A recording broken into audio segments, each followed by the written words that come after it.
बैसाख का महीना चल रहा है मेरी जीजियों।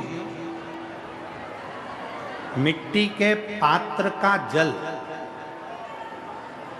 मिट्टी के पात्र का जल, कोई मटकी हो, मटकी नहीं हो तो कोई दिया हो, कोई कुल्हड़ हो, उसमें जल भर कर रखो पूरी रात। सुबह उस जल को थोड़ा सा लेकर जाओ और शिव जी को समर्पित करो। गंगेश्वर महादेव का नाम लेकर। कौन से महादेव? गंगेश्वर। वो मिट्टी के पात्र का जल जब तुम शिव जी को चढ़ाओगी और उसी जल को कटोरी में झेल कर लेकर आओगी, उसी जल को जब तुम कटोरी में झेल कर लेकर आओगे, जिनकी आंखों में रोग हो जाता है, श्रवण शक्ति में रोग हो जाता है, जिनके फेफड़ों में से सांस लेने में आवाज आती है खरखराहट की, जिनकी नासिका का स्वर बंद रहता है, कोई ना कोई स्वर उसके बंद ही रहते हैं नासिका के, उस व्यक्ति को यदि बैसाख के महीने में मिट्टी के पात्र में रखा हुआ रात्रि का जल गंगेश्वर महादेव के नाम से शिव जी को चढ़ाया जाता है और वही जल को उस व्यक्ति को पिलाया जाता है, तो नेत्र, श्रवण, नासिका और जो फेफड़ों में से खरखराहट की आवाज आती है वो धीरे धीरे अपने आप बंद होना प्रारंभ हो जाती है। गंगेश्वर। और इसी जल की प्रधानता, इसी जल की प्रधानता गंगेश्वर। बोल गंगेश्वर महादेव की जय। हर हर हर हर गंगेश्वर महादेव के नाम से स्मरण किया है। मिट्टी का बर्तन यदि तुम्हारे पास नहीं है तो घर में अगर कोई दीपक भी हो, मिट्टी का दिया भी हो, मिट्टी का दिया, तो उसको पात्र में उसको डाल के रख दो, उसका भी घर में अगर कोई दीपक भी हो, मिट्टी का दिया भी हो, मिट्टी का दिया, तो उसको पात्र में उसको डाल के रख दो, उसका भी जल यदि शिव जी को चढ़ाएंगे, मिट्टी खास तौर से जरूरी है, मिट्टी के पात्र में जल भरा हो और वो जल शिव जी को, वो जल मिट्टी का दिया में जल भर दो, या मिट्टी का कोई पात्र हो उसमें जल भर दो, वो जल काम कर दो। यही जल, ध्यान देना, जिस स्त्री, जिस पुरुष, जिस नारी, जिस बहन, जिस भाई की कंधे से लेकर नीचे कमर तक रीढ़ की हड्डी में अगर दर्द रहता है, सुबह सुबह आप उठते हो और उठने पर कमर में बहुत दर्द सा लगता है, तकलीफ सी लगती है और बहुत ज़्यादा कष्ट होता है, तो रीढ़ की पूरी हड्डी में अगर दर्द रहता है तो उसको स्मरण करना चाहिए। मिट्टी के, ये बैसाख के महीने में प्रदोष के दिन का उपाय है। बैसाख के महीने की कोई भी प्रदोष, दोनों प्रदोष में से किसी भी प्रदोष में, प्रदोष के एक दिन पहले रात्रि को मिट्टी के पात्र में एक दुर्वा, केवल एक दुर्वा और एक चावल का दाना जमीन पर रखें, उसी के ऊपर मिट्टी के पात्र को रखें और उसी के अंदर जल भर दें। वही दुर्वा, वही चावल का दाना प्रदोष के दिन लेकर जाएं, शिव जी को समर्पित करें। मिट्टी के पात्र में जो जल है वो शिव जी को समर्पित करें, गंगेश्वर महादेव का नाम लेकर। वो दुर्वा भी उठाकर लेकर आए, चावल भी उठाकर लेकर आए, चढ़ा हुआ जल भी लेकर आए। चावल को अगर प्रदोष का व्रत करते हो तो ना खाएं, केवल दुर्वा खा लें, चावल को दूसरे दिन खा लें। अगर प्रदोष का व्रत नहीं करते हो तो चावल पहले खाएं, फिर दुर्वा खाएं और रात्रि को सोने से पहले वो जल थोड़ा सा आचमन करें, उसी जल को डब्बी में भरकर रख लें। 7 दिन तक उसी जल को थोड़ा थोड़ा आचमन करते रहें। आप सवेरे सवेरे उठोगे तो आपकी ये कमर का पूरा दर्द अपने आप धीरे धीरे धीरे धीरे समाप्त होते चले। पर शिव जी का नाम स्मरण रखिएगा। कौन से महादेव? जम के बोलो जरा, गंगेश्वर महादेव। बोल गंगेश्वर महादेव की जय। गंगेश्वर महादेव का स्मरण। शिव के साथ, शिव के कोई प्रश्न? महाराज कभी कभी, कभी कभी, रोज नहीं, कभी कभी अशोक के वृक्ष की पत्ती, आम के वृक्ष की पत्ती,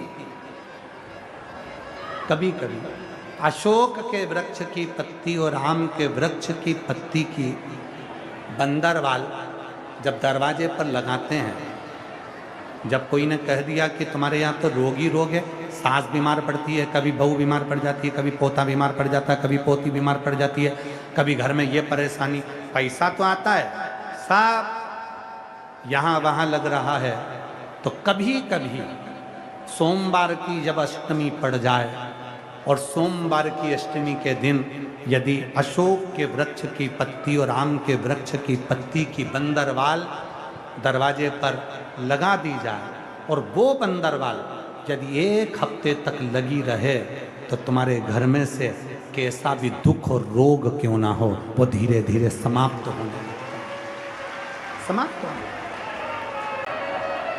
पंच बंदरवाल, आम के पल्लव की बंदरवाल, नीम की बंदरवाल, पीपल की बंदरवाल, अशोक की बंदरवाल, नीम और आम की बंदरवाल, आम और अशोक की बंदरवाल, पंच बंदरवाल दरवाजे पर लगाने का अलग अलग क्रम है। जब घर में बच्चा नहीं होता, 20-20 साल तक, 15-15 साल तक, 18-18 साल तक जब औलाद नहीं होती, 4 साल शादी के हो गए, 5 साल हो गए, दवाइयाँ भी ले रहे हैं, इलाज भी करवा रहे हैं, सब कुछ कर रहे हैं, फिर भी संतान नहीं हो रही, तब जब तुम्हारा मन कर जाए, तुम्हारी इच्छा कर जाए, तो पीपल का पत्ता और आम का पत्ता, इन दोनों की बंदरवाल प्रदोष के दिन अपने घर के दरवाजे पर बांधना चालू कर दो। एक प्रदोष से दूसरे प्रदोष तक वो बंदी रहना चाहिए, फिर वो ठंडी करो, दूसरे प्रदोष से तीसरे प्रदोष तक बंदी रहना चाहिए। ऐसा जब 4-5 प्रदोष तक वो बंदरवाल बदलती रहेगी तो निश्चित है कि एक ना एक दिन मेरा भोले बाबा तुम्हारे दरवाजे पर संतान की प्राप्ति तुम्हारी गर्भ से जरूर कर। बंदरवाल में इतना बल होता है, बंदरवाल में इतना बल होता है। बंदर को तप का, कई लोग आपको मिलेंगे, कई लोग मिलेंगे और कई लोग आपको मिलेंगे और वो कहेंगे कि मैंने इतने व्रत करे, मैंने पशुपतिनाथ के मैं 4 बार व्रत कर चुकी हूँ, मैं 16 सोमवार इतनी बार कर चुकी हूँ, मैं संकट सोमवार का व्रत इतनी बार कर चुकी हूँ, मैंने ये वाला व्रत इतनी बार कर लिया, मैंने वो वाला व्रत इतनी बार कर लिया, मैं तीज का व्रत करती हूँ, मैं चतुर्थी का व्रत करती हूँ, मैं इतना जल दान करती हूँ, मैं इतना अन्न दान करती हूँ, मैं शंकर जी के मंदिर में झाड़ू लगाती हूँ, मैं शंकर जी के मंदिर में पोछा लगाती हूँ। ना ना, अपना पुण्य कहो ही मत, अपना पुण्य कहना ही नहीं। अपना पुण्य अपन जो कर रहे हैं, अपना भजन जो अपन कर रहे हैं, अपना स्मरण जो अपन कर रहे हैं, उसको तो गुप्त रखिए। पर विश्वामित्र जी नहीं माने और विश्वामित्र जी ने कहा कि आज मालूम करें मेरा तप बढ़ा कि आपका सत्संग बढ़ा। आज मालूम करें कि मेरा तप बढ़ा कि आपका सत्संग बढ़ा। किससे पूछा जाए? अब विश्वामित्र जी को तप का बड़ा अभिमान था, विश्वामित्र जी को थोड़ा तप का अभिमान है, तप का। तो वशिष्ठ बाबा कहते हैं कि एक काम करते हैं, किससे पूछने जाएंगे तो शेषनाग के पास चलते हैं। शेषनाग जी से पूछते हैं कि तप बढ़ा कि सत्संग बढ़ा। विश्वामित्र बाबा और वशिष्ठ बाबा शेषनाग जी के पास पहुंच गए, हाथ जोड़े वशिष्ठ बाबा ने और कहा कि शेषनाग जी हमें एक प्रश्न करना है। क्या प्रश्न करना है? विश्वामित्र जी कह रहे हैं कि मैंने बहुत तप करा, व्रत करा, उपास करा तो मेरा तप बढ़ा, और वशिष्ठ बाबा कह रहे हैं कि मैंने केवल सत्संग करा है, संतों के पास बैठकर कथा को सुना है, भक्ति का स्मरण किया, वो शेषनाग जी बोले उत्तर तो मैं दे दूंगा, मना नहीं है, पर मेरे सिर के ऊपर ये बड़ी वाली पृथ्वी रखी हुई है, इतनी बड़ी पृथ्वी का वजन ढोते ढोते ढोते ढोते और मैं तुम्हारे प्रश्न का उत्तर दूं, ये कभी हो नहीं सकता। मैं प्रश्न का उत्तर दूं, ये नहीं हो सकता। एक काम करो विश्वामित्र जी, जरा मेरे सिर के पृथ्वी को तुम थोड़ी देर अपने हाथ में रख लो, मैं उत्तर दे दूंगा, वापिस मेरे फन पर रख देना। विश्वामित्र जी पृथ्वी को उठाओ मेरे सिर से और अपने हाथ में रखो।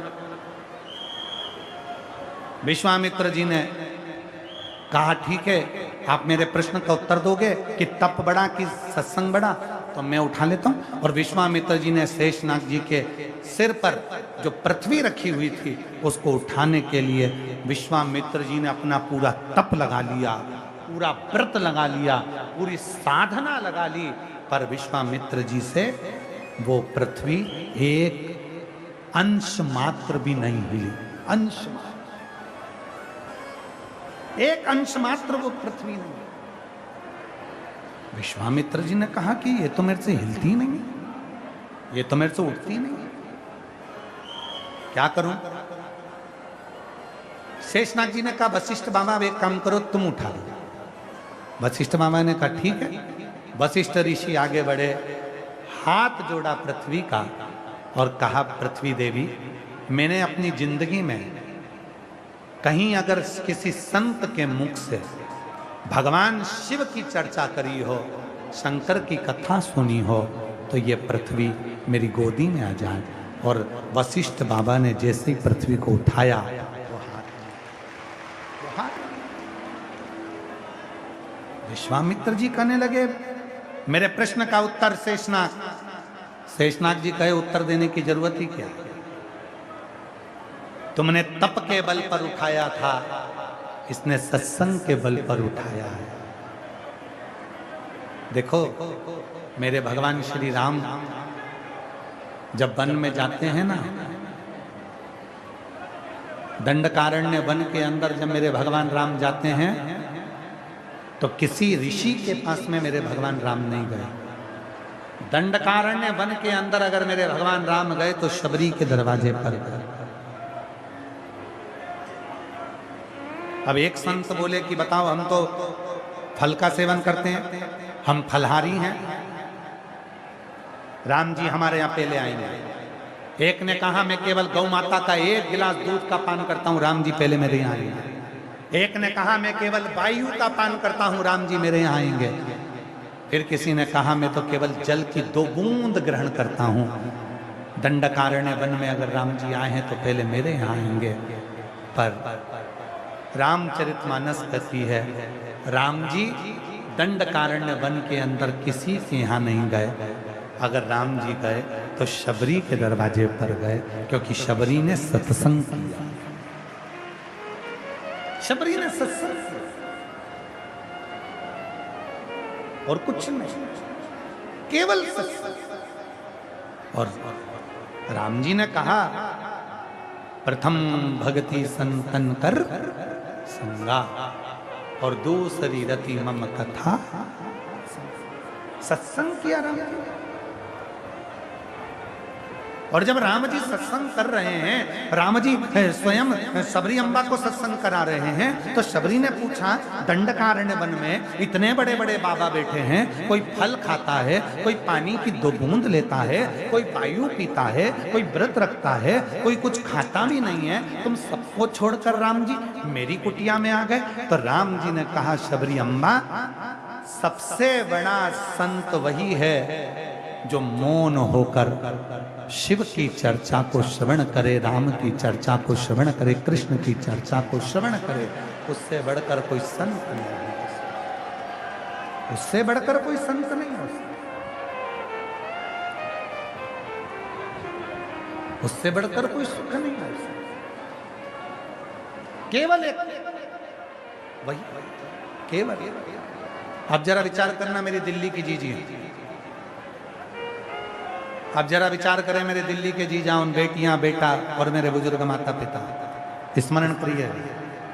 कई लोग कहते हैं क्यों कथा सुनने पंडाल में जाती हो और तुम्हारी मनोकामना पूरी हो जाती, इतने सारे पत्र आते हैं, सबकी मनोकामना पूरी हो जाती।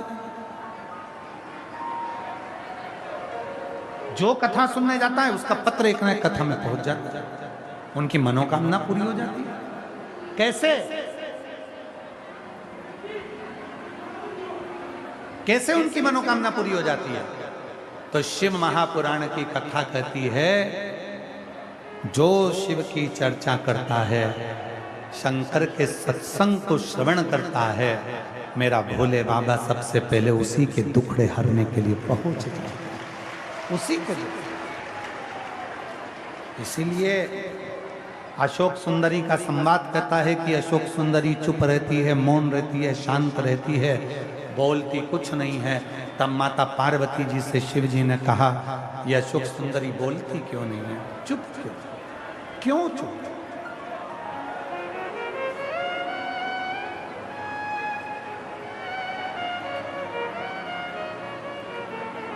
और जितना चुप रहो,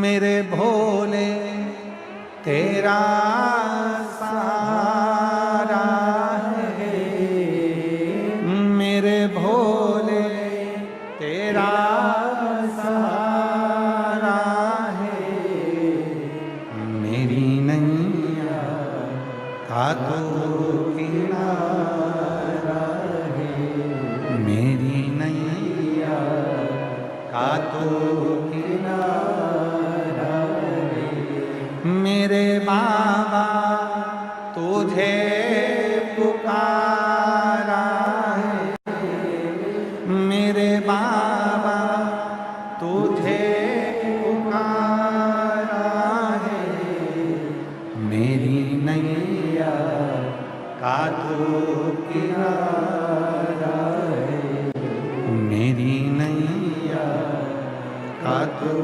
किनारा है।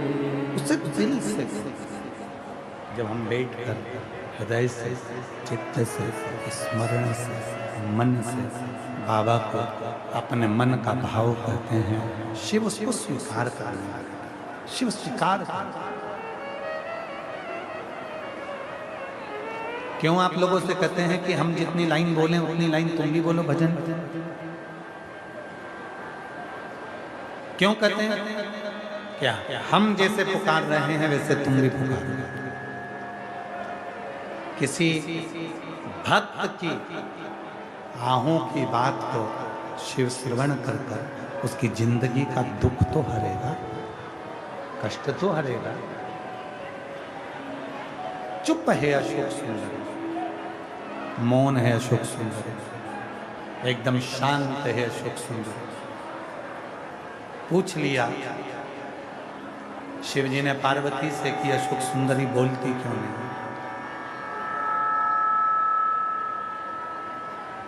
ये अशोक सुंदरी बोलती क्यों नहीं? कारण क्या है? पार्वती जी ने कहा मुझे तो मालूम नहीं, परंतु ये तो बहुत बोलती थी, एकदम चुप क्यों हो गई?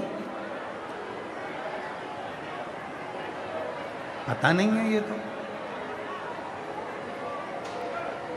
माता पार्वती जी पहुंच गई अशोक सुंदरी के पास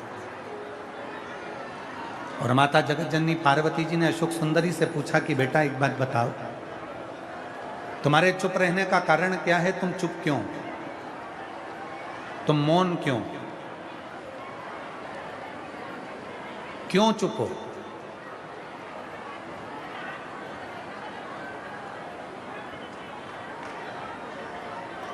कारण क्या है चुप रहने का? अशोक सुंदरी ने कहा मां एक प्रश्न है, वो मुझे पिताजी से करना है। केवल मेरा एक प्रश्न है और वो मुझे मेरे पिता से करना है, और वह प्रश्न किसी से नहीं करूंगा। केवल करूंगी तो अपने पिता से करूंगा और किसी से। और उसका उत्तर मुझे मालूम है कि मेरे पिता ही दे सकते। मेरी दिल्ली की जीजियों, कई लोग पूछते हैं कि हम भगवान शंकर की भक्ति करते हैं गुरुजी, तो भगवान शंकर की भक्ति हमारी शिव स्वीकार करते हैं कि नहीं करते, ये कैसे मालूम पड़ेगा?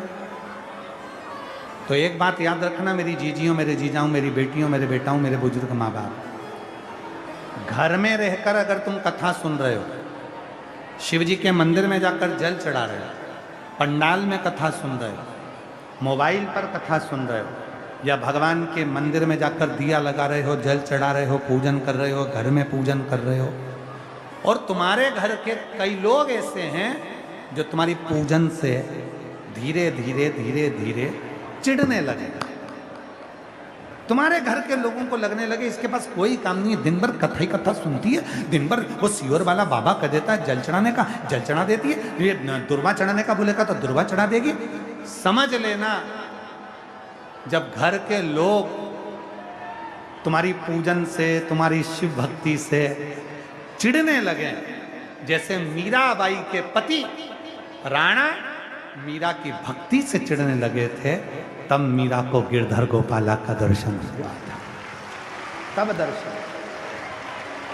चिढ़ने लगे, अरे क्या दिन भर शिवपुराण शिवपुराण दिन भर कथा सुनती रहती है, पागल हो जाएगी क्या? दिन भर मोबाइल पर वो सियोर वाला महाराज को देखती रहती है, दिन भर सियोर वाला बाबा को कथा सुनती रहती है, उन्होंने बता दिया दुर्वा चढ़ाने का, बेलपत्र चढ़ाने का, जल चढ़ाने का, वैसा करते रहते हो, क्या पागल हो गई है? बस समझ लेना, आप चावल पक चुका है, अब मेरा शंकर मेरे दुख काटेगा जरूर, क्योंकि इसको मालूम पड़ गया है कि मेरी शिव की अब साधना, अब मुझे मेरा बाबा मिल गया, अब मिल गया।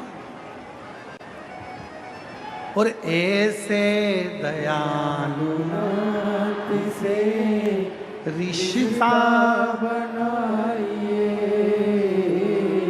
ऐसे दयालु नाथ से रिश्ता बनाइए, मिलता रहेगा आपको जो कुछ भी चाहिए, मिलता रहेगा आपको जो कुछ भी चाहिए,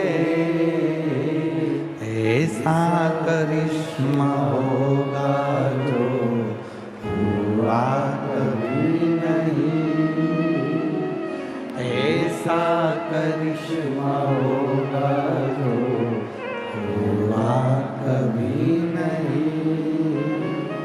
मांगा है भोलेनाथ से वरदान लेके, सब बोले जितने बाहर बैठे हैं, अंदर बैठे हैं, टीवी के सामने बैठे हैं, मोबाइल पर कथा सुन रहे हैं, सब बोले मांगा है भोलेनाथ से वरदान लेके, तेरी कृपा बनी रहे जब तक है जिंदगी, तेरी कृपा बनी रहे जब तक है जिंदगी, मांगा है भोलेनाथ से वरदान लेके, मांगा है भोलेनाथ से वरदान लेके। बस एक वर दे दो, हे मेरे भोले बाबा, इस पंडाल में दिल्ली की इस पवित्र रोहिणी की सेक्टर 10 में जो कथा चल रही है, एक वर दे दीजिए, तेरी कृपा बनी रहे जब तक है जिंदगी, तेरी कृपा बनी रहे जब तक है जिंदगी, तेरी कृपा बनी रहे, मुझे दूसरा कुछ नहीं चाहिए। और मुझे उम्मीद है जब तेरी कृपा होगी तो दुनिया में किसी की सामर्थ्यता नहीं होगी कि मुझे दुख दे दे, क्योंकि मेरा बाप मेरे साथ है, मेरा पिता मेरे साथ है, मेरा शिव मेरे साथ है, मेरा शंभू मेरे साथ है, मेरा शंकर मेरे साथ है। फिर किसी की सामर्थ्यता नहीं कि कोई दुख देगा, कोई कष्ट देगा। कौन कष्ट है, कौन तकलीफ है? तेरी कृपा बनी रहे जब तक है जिंदगी, तेरी कृपा बनी रहे जब तक है जिंदगी। मांगा है भोलेनाथ से वरदान एक ही। कथा का छठा दिन है, दिल से बोल लो बाबा से। वरदान एक ही, तेरी कृपा बनी रहे जब तक है जिंदगी, तेरी कृपा बनी रहे जब तक है जिंदगी। बस तेरी कृपा हो और कुछ भी नहीं चाहिए।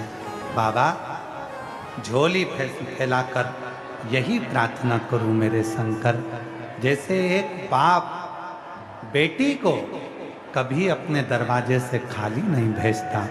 मेरे भोले बाबा तेरे पंडाल में बैठकर शिव महापुराण की कथा सुन रही हूं। सुना है तूने दुनिया को किसी को भी खाली नहीं भेजा, चोर को भी तू कुबेर बना देता है, भगवान विष्णु को लक्ष्मी दे देता है, ब्रह्मा को ब्रह्माणी दे देता है, इंद्र को इंद्राणी दे देता है, दुनिया के लोगों में बुद्धि दे देता है।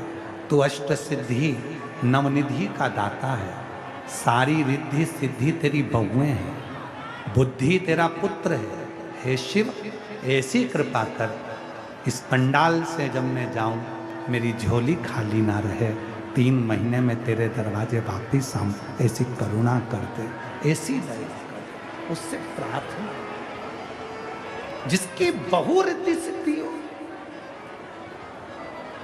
जिसका बेटा बुद्धि हो, जिसकी बहुएं रिद्धि सिद्धि हो, जिसका बेटा षडानंद हो, जिसकी बेटी अशोक सुंदरी हो, जिस अशोक सुंदरी का मात्र स्पर्श कर लेने पर अखंड सौभाग्य हो जाता है, जिस अशोक सुंदरी का मात्र स्पर्श कर लेने पर बेटियों के जीवन के रोग समाप्त हो जाते हैं।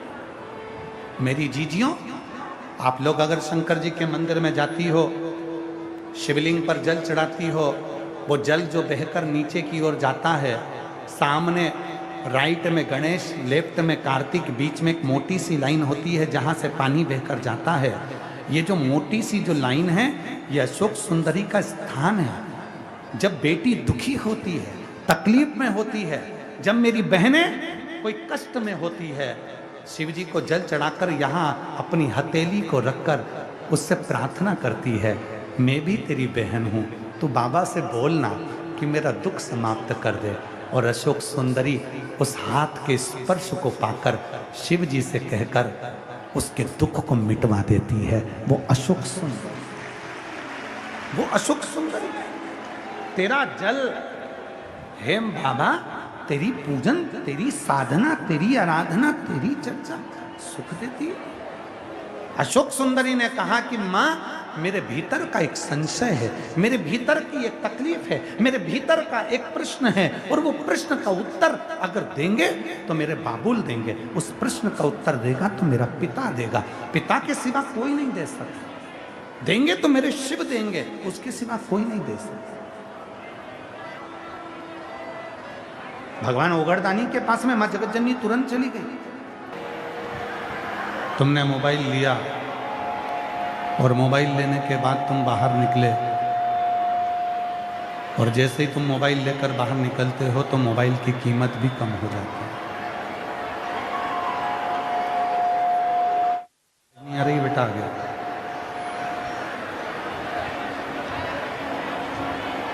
शोरूम पर गाड़ी लेकर बाहर निकले तो कार की कीमत, गाड़ी की कीमत कम हो गई। शोरूम से मोबाइल लेकर बाहर निकले तो मोबाइल की कीमत कम हो गई।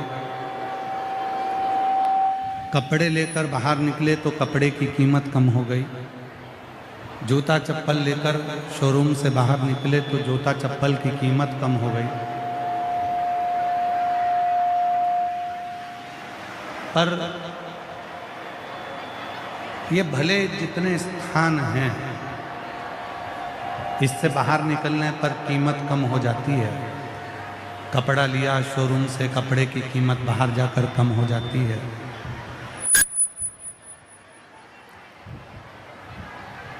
गाड़ी की कीमत बाहर निकलते से ही कम हो जाती है। पर शिव महापुराण की कथा कहती है, आवाज नहीं आ रही है, ना तो अंदर आ रही है ना बाहर आ रही है। शिव महापुराण की कथा कहती है,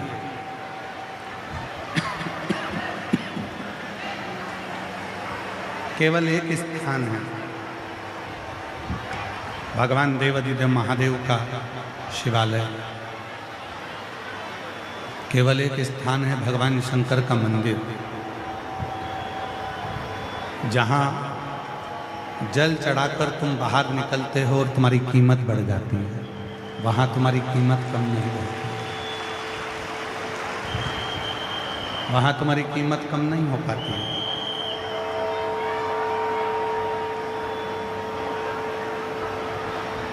वहां तुम्हारी कीमत बढ़ती है।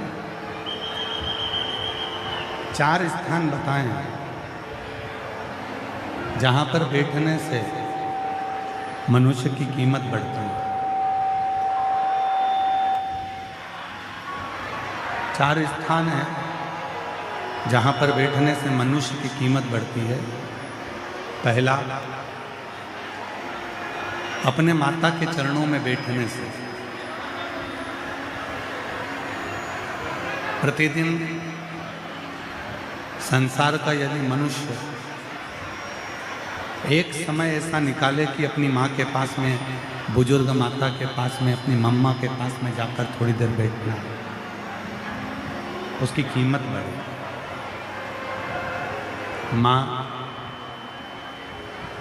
अपने जीवन का जितना भी पुण्य है, माँ अपने जीवन का जितना भी सत्कर्म है, माँ अपने जीवन का जितना भी पुण्य है, वो सारा पुण्य जब बेटा अपनी माँ के पास आकर बैठता है, उसके चरणों को नमन करता है, उससे दिल से बात करता है, तो माँ अपना जीवन का सारा पुण्य अपने पुत्र को देना प्रारंभ कर देती है, अपनी पुत्री को देना प्रारंभ कर देती है।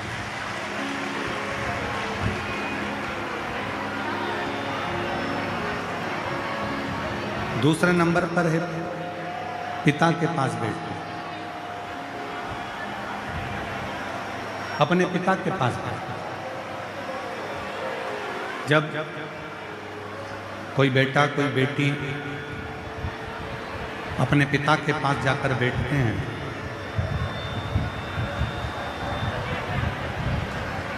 कोई बेटा बेटी जब अपने पिता के पास आते हैं,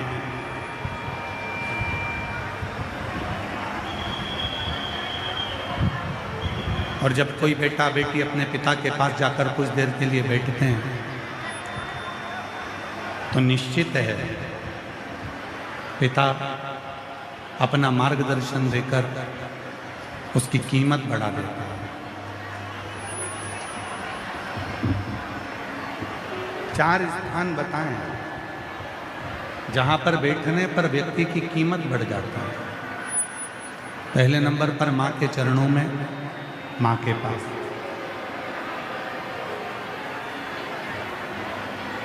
दूसरे नंबर पर है पिता के पास।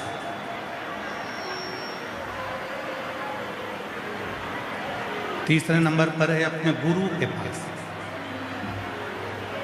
कोई जीवन में ऐसा गुरु जो तुम्हें सतमार्ग की ओर ले जाकर छोड़ दे, तुम्हें तुम्हारी मंजिल तक पहुंचा दे। जीवन में एक ऐसा गुरु भी होना चाहिए।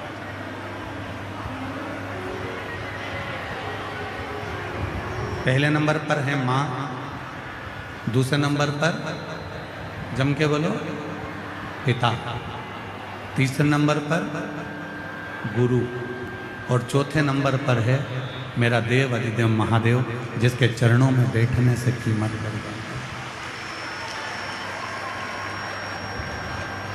वो चौथे नंबर पर मेरा देवादिदेव महादेव मेरा शिव, मेरा ओघड़दानी, मेरा शंकर, मेरा त्रिकालदर्शी, मेरा कैलाशी, मेरा विनाशी।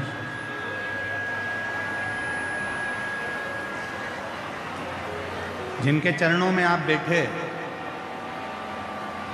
एक आस लेकर, एक विश्वास लेकर आप जब शिव जी के चरणों में जाते हो, भगवान शंकर के चरणों में पहुंचते हो, भगवान शिव के चरणारविंद में जब आप पहुंचते हो, तो निश्चित है आप जिंदगी में कभी उलझ नहीं सकते। एक सुंदर प्रसंग है शिव महापुराण का। डीले कम कर आवाज क्लियर करो।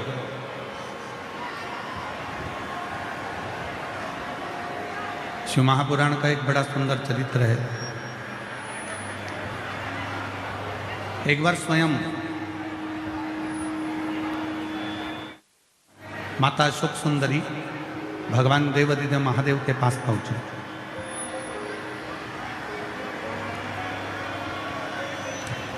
और माता सुख सुंदरी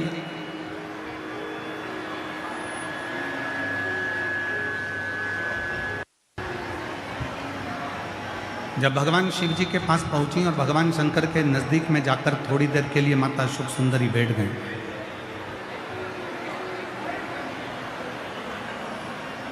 जैसे चंचूला देवी माता पार्वती जी के पास जाने के बाद एकदम मौन होकर बैठ जाती थी, एकदम शांत होकर बैठ जाती थी, वैसे ही अशोक सुंदरी आज मौन होकर बैठ।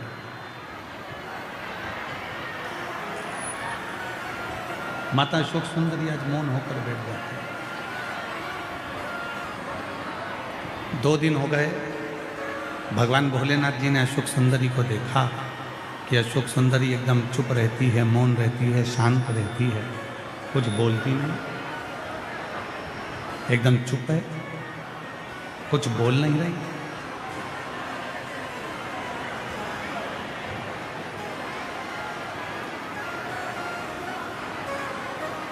भगवान शिव जब महाप्रसाद पाने के लिए, भोजन प्रसाद पाने के लिए पहुंचे और मां पार्वती जी से भगवान शंकर ने कहा कि मैंने अशोक सुंदरी को देखा है, वो अशोक सुंदरी आजकल कैलाश पर रहती है तो एकदम चुप रहती है।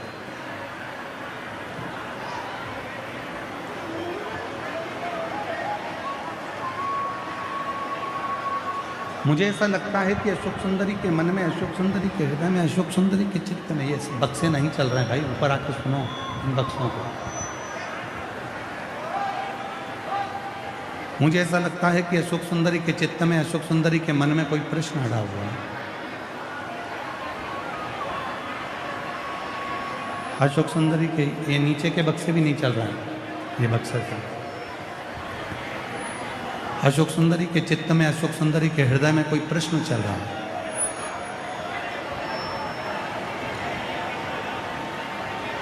वो कौन सा प्रश्न जो अशोक सुंदरी के हृदय में, अशोक सुंदरी के चित्त में चल रहा है? शिवजी बोले वो तो मुझे नहीं मालूम कि कौन सा प्रश्न है, पर इतना जरूरी है कि अशोक सुंदरी चुप बैठी है, मतलब कोई ना कोई प्रसंग अशोक सुंदरी के हृदय में जरूर चल रहा है।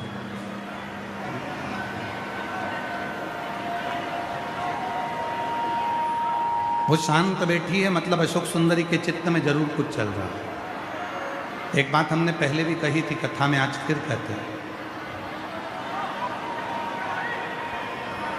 आप भगवान देवादिदेव महादेव से कुछ नहीं कहेंगे, कुछ नहीं बोलेंगे, फिर भी प्रयास करा करो कि 2 मिनट के लिए, 1 मिनट के लिए, 2 मिनट के लिए, 5 मिनट के लिए जब आप देवादिदेव महादेव को जल चढ़ाने के लिए जाएं, शंकर जी के मंदिर में जाएं, शिव जी को जल चढ़ाने के लिए जाएं, भगवान शंकर को जब जल समर्पित करने के लिए जाएं, तो नंदी के पास 2 क्षण के लिए चुप होकर, मौन होकर, शांत होकर बैठ जाए। बस एलईडियाँ नहीं चल रही हैं, तार वगैरह टूटे हैं हो सकता है, तो एलईडियाँ नहीं चल रही हैं। आप लोग श्रवण करें। साउंड वाले से निवेदन है, साउंड थोड़ा अच्छा कर आवाज़ खोल दो सब दूर की, और थोड़ा क्लियर साउंड करें। आवाज़ एकदम फैल के जा रही है तो लोगों को समझ में नहीं आ रहा।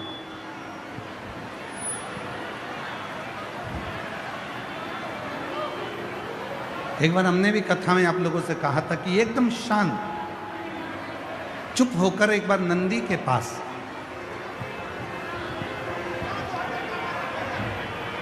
दो क्षण के लिए नंदीश्वर के पास जाकर बैठो।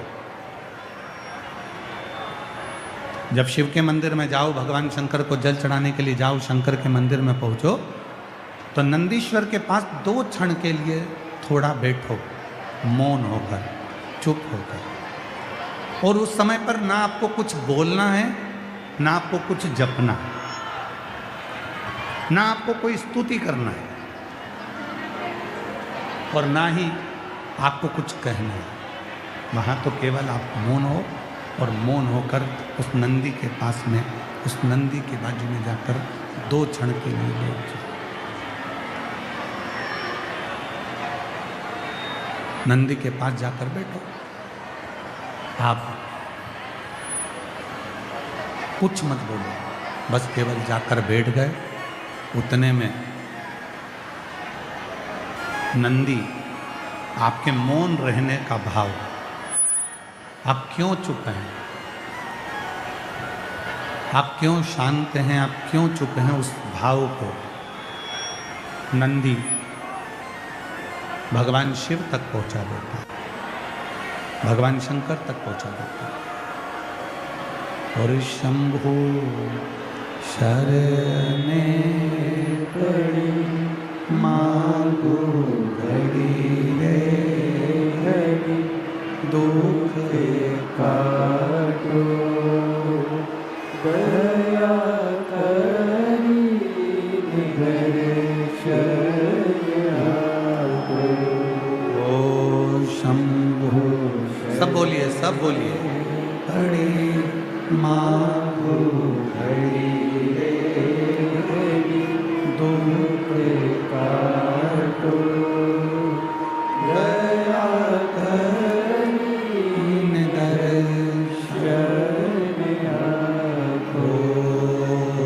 शंभु शरणे पड़ी मांगो घड़ी रे घड़ी, दुख काटो दया करी निगर शरणागो। जितना चुप रह सकते हो। नंदी के पास पहुंचे, कोई स्तुति नहीं। नंदी के पास पहुंचे, कोई स्तुति नहीं, कोई गाना नहीं, कुछ भी। नंदी के पास पहुंचे, नंदी के पास पहुंचने पर कोई स्तुति नहीं, कोई जप नहीं, कोई स्मरण नहीं, केवल नंदी के पास बैठकर केवल शिव के नाम का स्मरण। बैठ गए चुप, कुछ मत बोलो, कुछ मांगना भी नहीं है, कुछ कहना भी नहीं, कुछ बोलना भी नहीं, कुछ नहीं, केवल शांत होकर बैठे।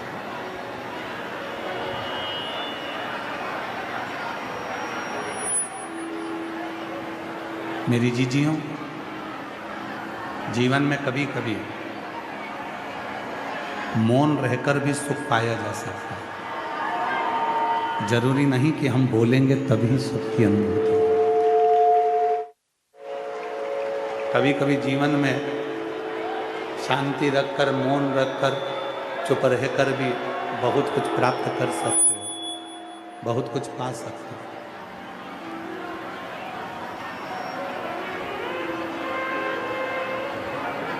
अब आप जरा विचार करो,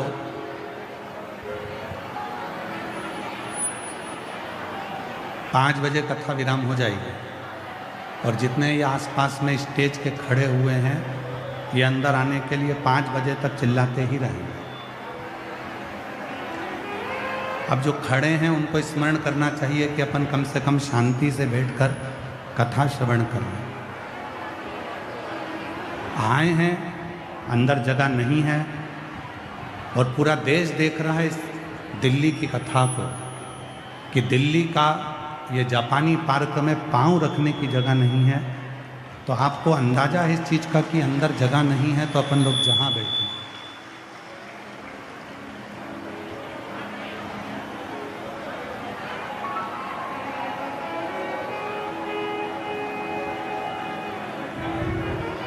इतने शिव भक्त आए हैं, सब अपना अपना छाता लगाकर, अपना अपना तिरपाल लगाकर, अपनी चादर लगाकर, अपनी पन्नी लगाकर बैठे हुए हैं।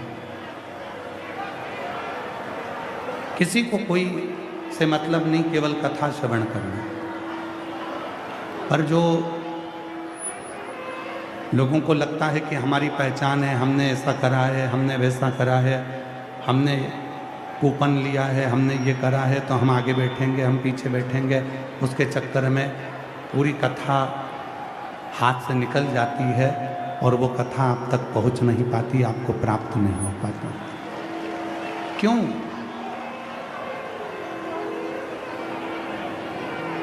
शिव पुराण कह रही है 4 स्थान पर अगर मौन होकर बैठ भी गए तो वहां से खाली नहीं लौटते। पहले नंबर पर है अपनी माता के पास, दूसरे नंबर पर है अपने पिता के पास, तीसरे नंबर पर है किसी सदगुरु के पास। और गुरु कैसा?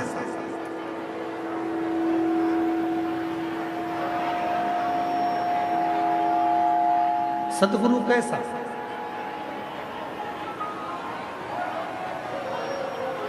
वो सदगुरु जीवन में होना जिसके जीवन में कोई आडंबर, कोई दिखावा, कोई पाखंड कुछ भी ना हो, केवल एक शिव हमारे और हम शिव के हों, जिसके भीतर राम हमारे, हम राम के भीतर हों, कृष्ण हमारे, हम कृष्ण के भीतर हों।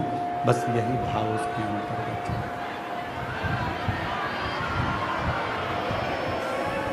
उसके भीतर केवल यही भाव चलता है।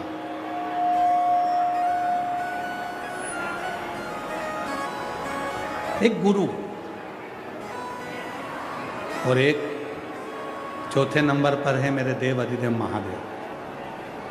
किसी भी मंदिर में जाकर आप मंत्र बोलें, किसी भी मंदिर में जाकर आप स्तुति करें, किसी भी मंदिर में जाकर आप पाठ करें, किसी भी मंदिर में जाकर आप चालीसा पढ़ें, किसी भी मंदिर में जाकर आप स्तुति का गान करें, पर यदि केवल एक देव अधिदेव महादेव का मंदिर एक ऐसा मंदिर होता है जहाँ पर आप जाकर कोई स्तुति भी ना करें, पाठ भी ना करें, कोई मंत्र स्मरण भी ना करें, तो केवल जाकर चुप होकर अगर नंदी जैसे बैठ गए तो भी मेरा शिव करुणा करना प्रारंभ कर देता है, शिव कृपा करना प्रारंभ कर देता है। अशोक सुंदरी चुप हो गई, अशोक सुंदरी मौन हो गई, और वो अशोक सुंदरी के मुंह से कोई शिक्षक करता ही नहीं।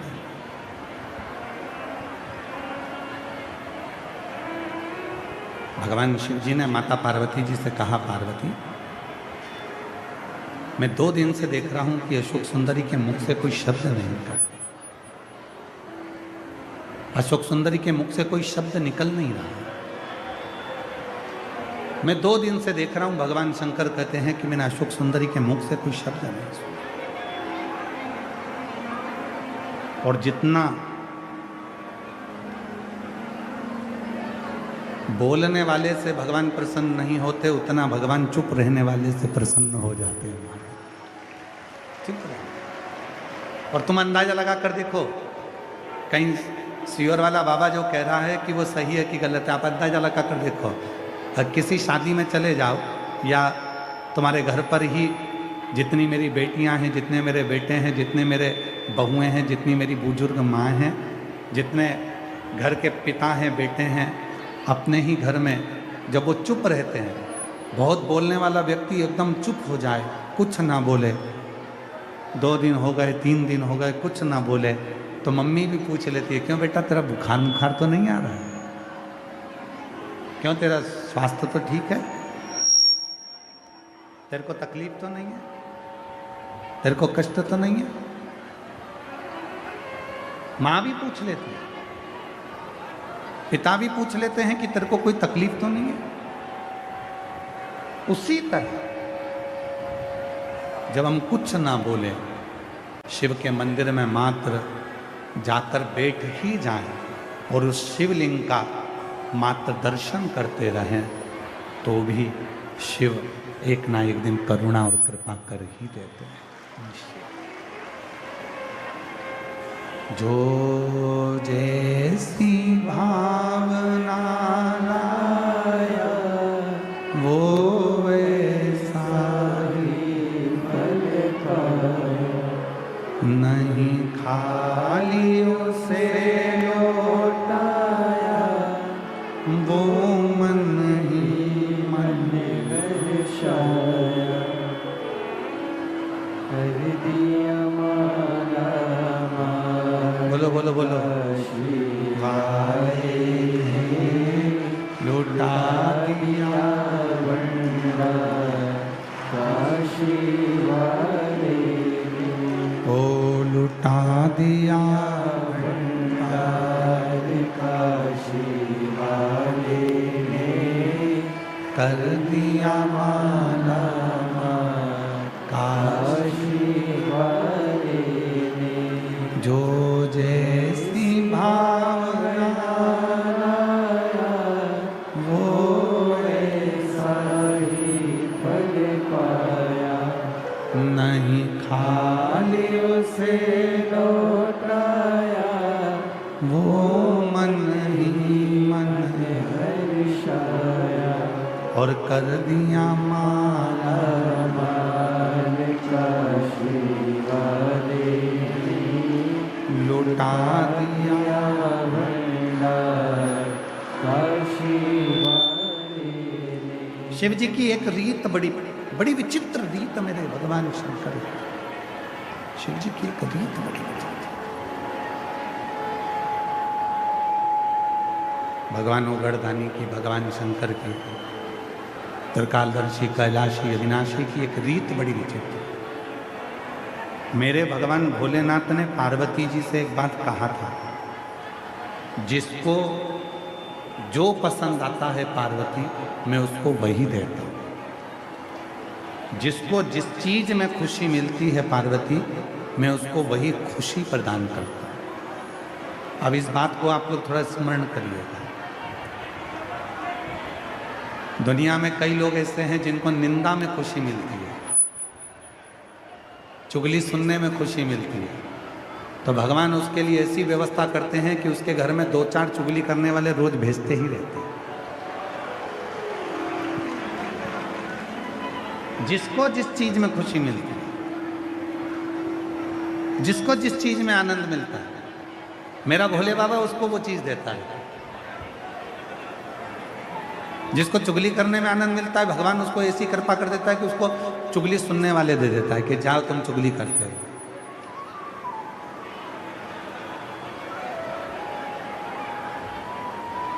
शिव ऐसी कृपा है। जिसको अपने काम में रुचि रहती है, मेरा भोले बाबा उसको अपने काम में इतने अच्छे से लगा कर रखता है कि उसको उन्नति की सीढ़ी पर चढ़ाता ही रहता है। तुम्हें जिस काम में रुचि मिलेगी, मेरी कई बहनें बैठी हैं, कई मेरी जीजियां बैठी हैं, कई मेरे जीजा बैठे हैं, कई मेरी बेटियां बैठी हैं, कई मेरे बेटे बैठे हैं। जिन बच्चों को पढ़ने में रुचि होती है, जिन बच्चों को पढ़ने में खुशी मिलती है, जिन बच्चों को पढ़ने में आनंद मिलता है, मेरा भोले बाबा उसकी बुद्धि इतनी प्रबल बनाकर रखता है कि वो पढ़ते ही जाता है और आनंद में रहता ही जाता है। पहले अपना स्वभाव बनाओ कि हमें किस चीज में खुशी मिल रही है। किसी का दिल दुखाकर तो खुशी नहीं मिल रही, किसी को गाली देकर तो खुशी नहीं मिल रही, किसी को अपशब्द कहकर तो खुशी नहीं मिल रही, किसी को ताना देकर तो खुशी नहीं मिल रही। अगर हम किसी को ताना देते रहें और खुश होते रहें तो भगवान तुमको ऐसा ही बना कर रखेगा कि तुम दुनिया में सबको ताने ही देते रहो। कई मेरी बेटियां बैठी हैं, कई मेरी जीजियां बैठी हैं, जिन बेटियों ने विचार करा कि मुझे अच्छी कंपनी में जॉब लगना चाहिए और उसको वो कंपनी नहीं मिल पाती, और उसको कोई छोटी सी कंपनी मिलती है। अब उसका मन नहीं है कि मैं इस छोटी कंपनी में काम करूं, पर वो बेटी जिस कंपनी में काम कर रही है उसको उस कंपनी में खुशी नहीं मिल रही है। वो नई कंपनी, कोई बड़ी कंपनी, कोई बड़ा प्रोजेक्ट, कोई बड़ी चीज उसको ढूंढना है, और उसको ये विचार करना है कि मेरे जीवन में मैं सरकारी नौकरी में लगूंगी, मेरे जीवन में मैं कलेक्टर बनूंगी, मेरे जीवन में मैं आईएएस ऑफिसर बनूंगी, मेरे जीवन में मैं सीए बनूंगी, डॉक्टर बनूंगी। और उसको छोटे कार्य में अगर रुचि नहीं मिल रही है और उसको बड़े कार्य में आनंद है, तो एक ना एक दिन मेरा भोले बाबा उसको उस आनंद को देकर ही रहेगा। मेरा शंकर भगवान उसको वो खुशी देकर ही रहता है, मेरा शिव उसको वो सुख देकर ही रहता है। जिसको जिस चीज में खुशी,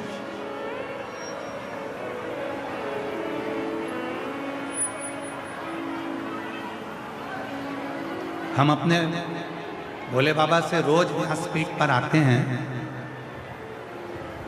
और भोलेनाथ जी से निवेदन करते हैं, और व्यासपीठ से जाते हैं तभी भी निवेदन करते हैं।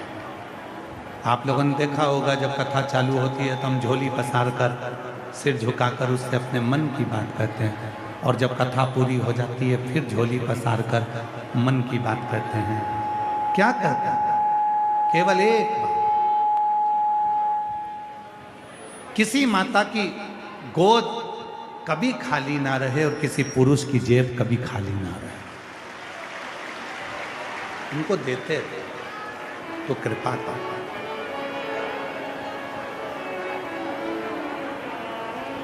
घर में लौटूंगी खाली यहाँ से, घर में लौटूंगा खाली यहाँ से।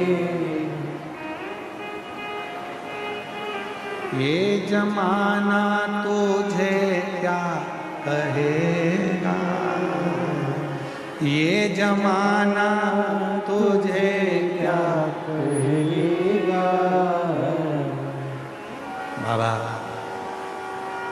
एक निवेदन करूं मैं आपसे, हे भोलेनाथ, हे शंभुनाथ, हे त्रिकालदर्शी, हे कैलाशी अविनाशी शिव, इतने शिव भक्त आए रोडों पर बैठे हुए हैं, अपना छाता लगाकर, अपना टेंट लगाकर अपने स्थान पर ना जाने कितनी कितनी जगह पर लोग बाग बैठे हुए हैं। कोई पेड़ के नीचे, कोई बगीचे में, कोई टेंट के नीचे, कोई डूम के नीचे, कोई पंडाल के नीचे, कोई रोडों पर, जहां जिसको जगह मिल रही है वहां बैठा हुआ। पर मेरे भोले बाबा, इन्होंने सुना है कि तू देता है, और अगर तू 3 महीने में इनको नहीं देगा तो जमाना इनको कुछ नहीं कहेगा, तुझे कहेगा कि हम गए थे, इसके बाद भी उसने नहीं। घर में लौटूंगा खाली यहाँ से, घर में लौटूंगा खाली यहाँ से। ये जमाना तुझे क्या कहेगा, तेरी चौखट पे ओ डमरू वाले, तेरी चौखट पे ओ डमरू वाले। सर हमारा झुका ही रहेगा, तेरी चौखट पे ओ डमरू वाले।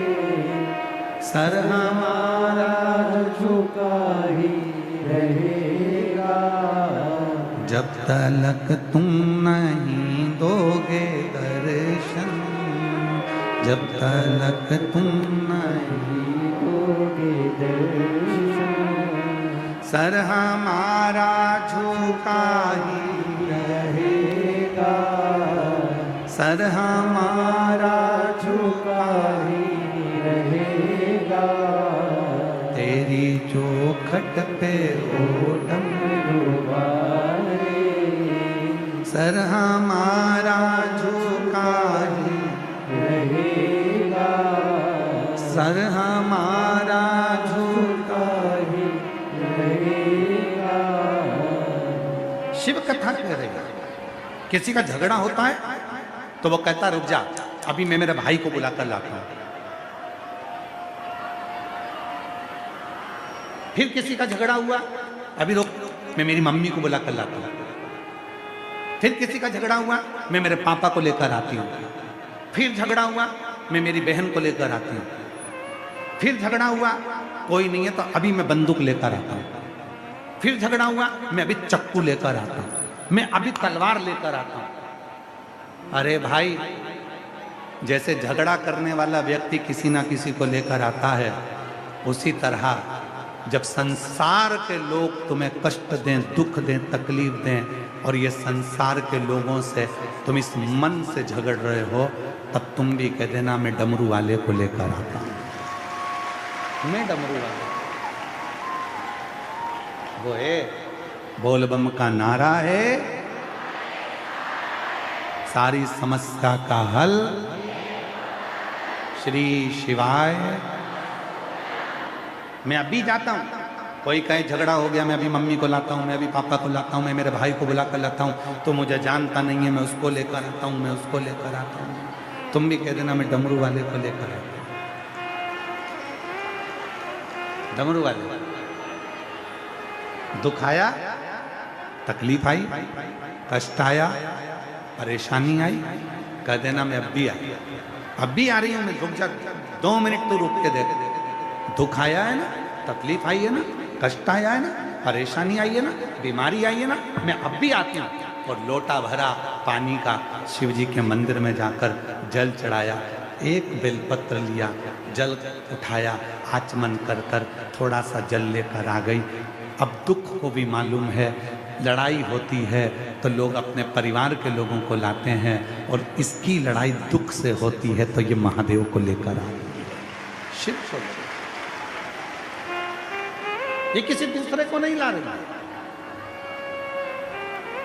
ये किसी दूसरे को लेकर नहीं आ रही, ये महादेव को लेकर। ये किसी दूसरे को लेकर नहीं आ रही, ये मेरे शंकर को लेकर आ रही, मेरे डमरू वाले को लेकर आ रही है, मेरे शिव को लेकर आ रही है, मेरे त्रिकालदर्शी को लेकर, मेरे शंकर को लेकर। इतना भरोसा अपने भीतर रखो,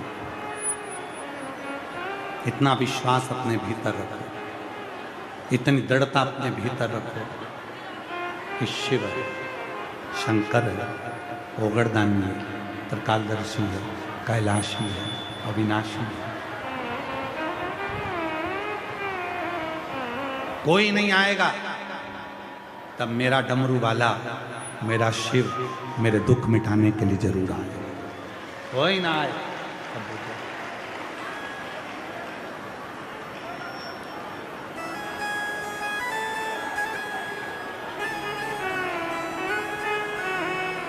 जब कोई ना आवे तो मेरा शिव।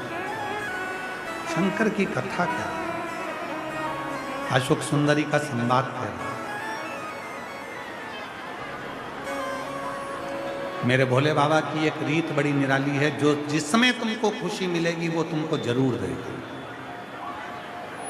चुगली सुनने में खुशी मिलती है तो चुगली देगा, निंदा करने में तुम्हें रुचि आती है तो वो निंदा देगा, तुम्हें दूसरे की बुराई करने में खुशी मिलती है तो वो बुराई देगा, और तुम्हें यदि कमाने में खुशी मिलती है कि मैं मेहनत करूंगा और मुझे धन मिलेगा, तो भगवान तुमको मेहनत का फल भी जरूर देगा। मेहनत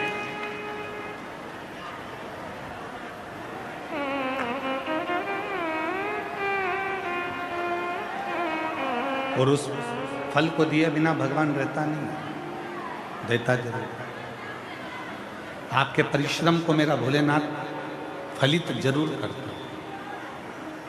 आपके परिश्रम को भोलेनाथ खाली नहीं जानते। तुम्हारा धूप में तपना, छाता लगा लगा कर बैठना, 42 डिग्री टेम्परेचर में तुम अपने घर से निकल कर यहाँ तक आना, मेट्रो में, बस में, रिक्शे में 100, 200, 500 रुपये तुम्हारा खर्च करना, क्या शिव जी तुम्हारा वो धन, तुम्हारा वो समय वापस नहीं लौटाएंगे? दिया है तुमने। शिव महापुराण की कथा कहती है आपने जिसको जो दिया है वो मिलेगा जरूर। और नहीं है विचार, प्रैक्टिकल कर कर देखो, किसी के सम्मुख में मुस्कुरा कर देखिए, स्माइल देकर देखिए, आपने जिसके सामने मुस्कुराया वो भी तुम्हारे सामने जरूर मुस्कुराएगा। तुमने जिसके लिए समय निकाला एक दिन वो भी समय निकालेगा। तुम जिसके लिए आए हो एक दिन वो भी तेरे दुखड़े काटने के लिए तेरे दरवाजे पर जरूर मिलेगा। वो लौटाता जरूर, वो करता जरूर। Why?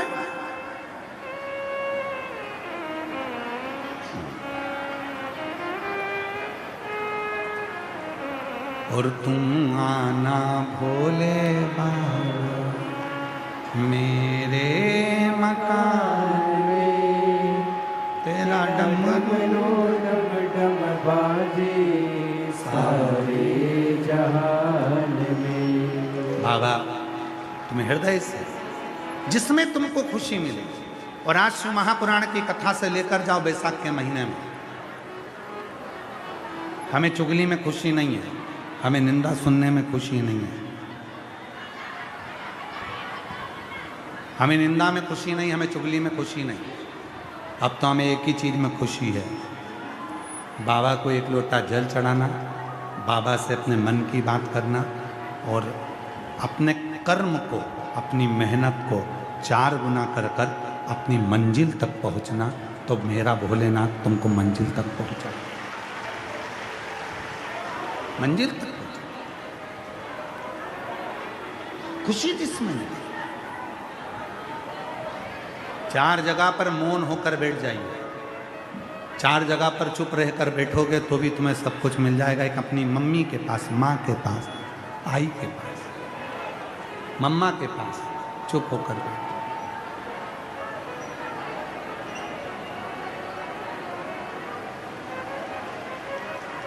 चुप होकर बैठ जाओ। दूसरे नंबर पर अपने पिता के पास में चुप होकर बैठ जाइए, मौन होकर बैठ जाओ, पिता तुमको खुशियां देना प्रारंभ करें।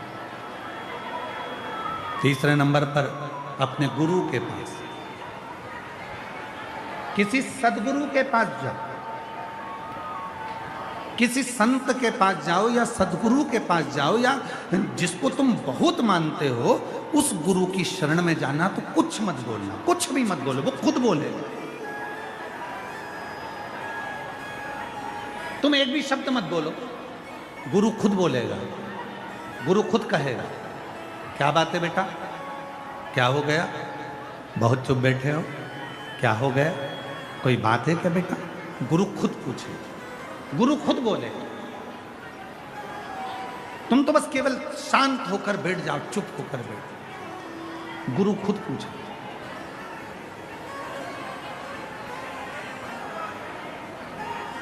हम गुरु जी को अपनी दशा बताएं। तुम्हें क्या लगता है कि गुरु जी को अपनी दशा बताएंगे, गुरु जी दशा सुन लेंगे तो हमारी दशा सुधर जाएगी? नहीं। शिव महापुराण की कथा कहती है, बहुत ध्यान लगा कर सुनना। शिव पुराण की कथा कहती है कोई शंकर का भक्त, कोई शिव को मानने वाला, शिव की साधना करने वाला, शंकर की भक्ति में कोई डूबने वाला, कोई शिव तत्व को जानने वाला जब आपके सामने हो उसको कुछ मत बोलो, केवल एक बात बोलो, गुरुजी एक बार तो देख लो। बस गुरुजी की दृष्टि पड़ती है और आधा दुख तो उसी समय पर समाप्त।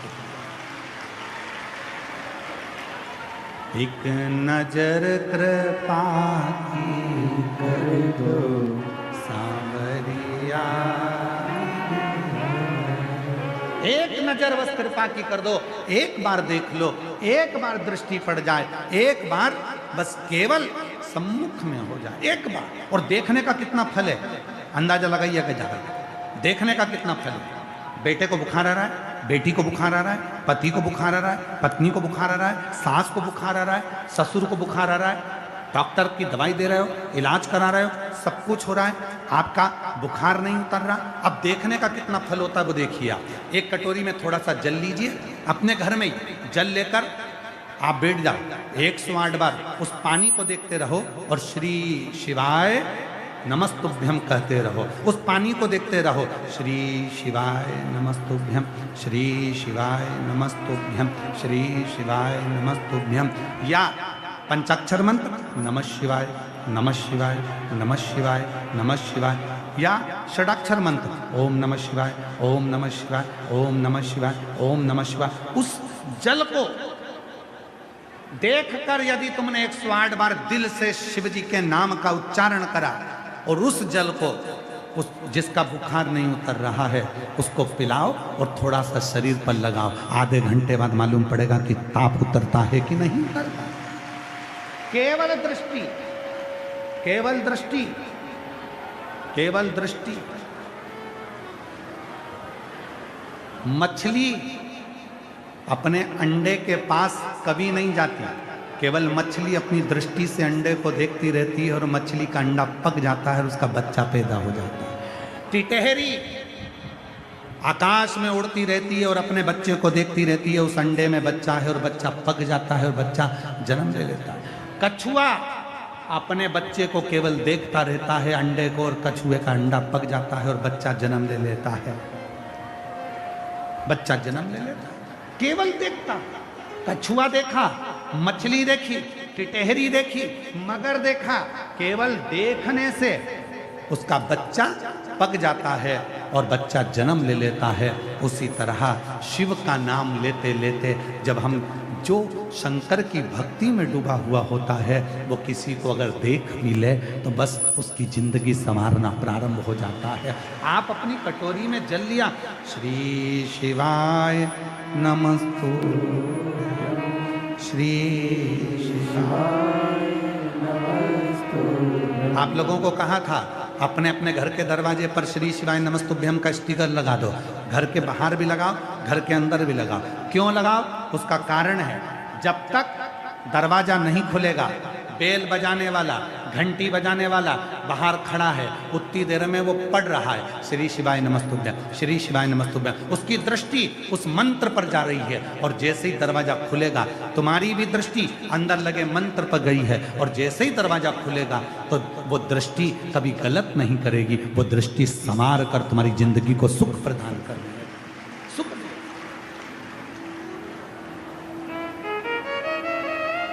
श्रेष्ठ सुख का अनुभव, श्रेष्ठ सुख। केवल दृष्टि, केवल नयन, केवल देखना, केवल नयनों से निहार लेना, वो सुख का अनुभव कराना, वो सुख का अनुभव देता। वो एक हमारे निखिलेश जी एक लाइन बड़ी अच्छी गुनगुनाते हैं हमारे,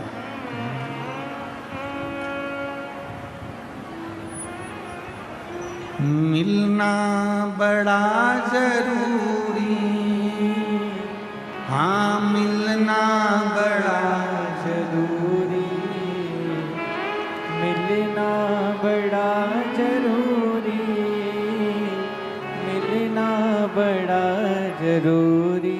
वो काशी वाले से मिलना बड़ा जरूरी, ओ डमरू वाले से मिलना बड़ा जरूरी, वो सीहोर वाले से मिलना बड़ा जरूरी, काशी वाले से मिलना बड़ा। क्यों मिलना है? किस लिए मिलना है? केवल नयन एक बार देख ले और हमारे को सुख का अनुभव हो जाए। एक बार देख ले और हमें सुख का अनुभव हो जाए, हमारी जिंदगी के दुख, ताप, कष्ट सब चले जाए।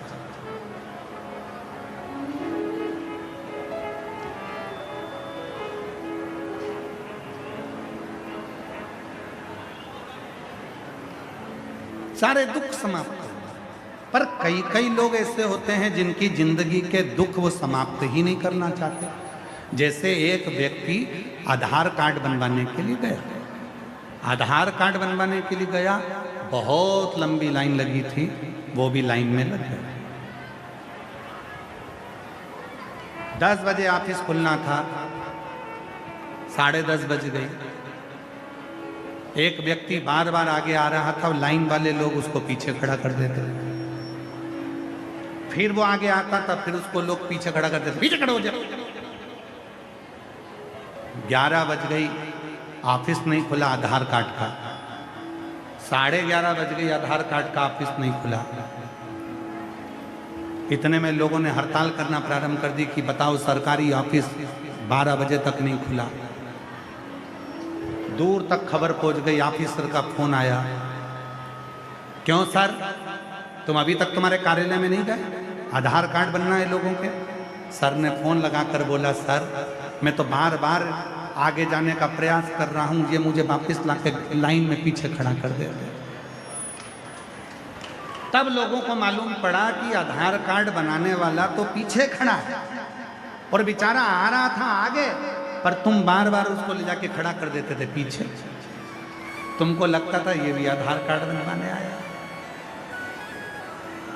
कई लोग संसार में ऐसे हैं जो पढ़ते हैं, अध्ययन करते हैं, खूब पढ़ते हैं और बाद में ये विचार करते हैं कि मैं बहुत बड़ा ज्ञानी हो गया, मुझ में बहुत सारी विद्वत्ता आ गई, मैं बहुत पढ़ा लिखा हो गया, पर उसको ये मालूम नहीं है कि तुम्हारे माता पिता से बढ़कर दुनिया में कोई विद्वान नहीं हो सकता, कोई ज्ञानी नहीं हो सकता। कई बच्चे कह देते हैं, बेटियां कह देती है, बेटे कह देते हैं, क्या मम्मी तुमको कुछ नहीं आता, तुम चुप बैठी रहो, तुम्हें अकल नहीं है, मम्मी तुम बीच में मत आया करो, तुम बहुत बोलती हो, तुम चुप रहो, कर ले चुप कर। और एक दिन वो समय आएगा, माँ समझाती है, माँ बीच में टोकती है, पापा बीच में टोकते हैं, पिताजी बीच में रोकते हैं। एक समय ऐसा आएगा जिस दिन वो रोकेंगे, वो टोकेंगे नहीं, तब तेरी आंख से आंसू झड़ते रहेंगे।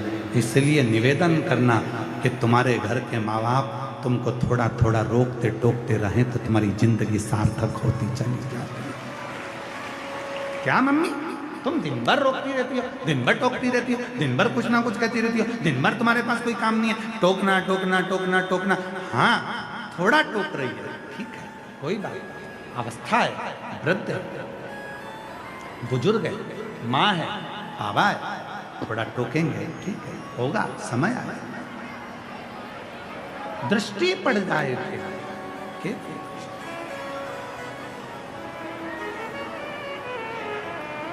और कभी कितना बड़ा भी संत हो, कितना बड़ा भी गुरु हो, चाहे कितना बड़ा भी तपस्वी क्यों ना हो, कभी जिंदगी में उसके चरण को हाथ मत लगाओ, दूर से प्रणाम करो, कृपा की दृष्टि हो जाएगी, बस अपने आप करुणा हो जाएगी। चरण नहीं छू, चरण ना छू। और हम तो हाथ जोड़ के निवेदन करते हैं, आपकी मर्जी पड़े, जिसके छूना हो छुओ, पर तुम मेरी बहन हो, आप मेरी जितनी जीजियाँ बैठी हैं सब मेरी बहन हैं, और जितने मेरे जीजा बैठे हैं आप मेरे जीजा जी हो, और जितने भी बच्चे बैठे हैं सब मेरे भांजा भांजी हैं।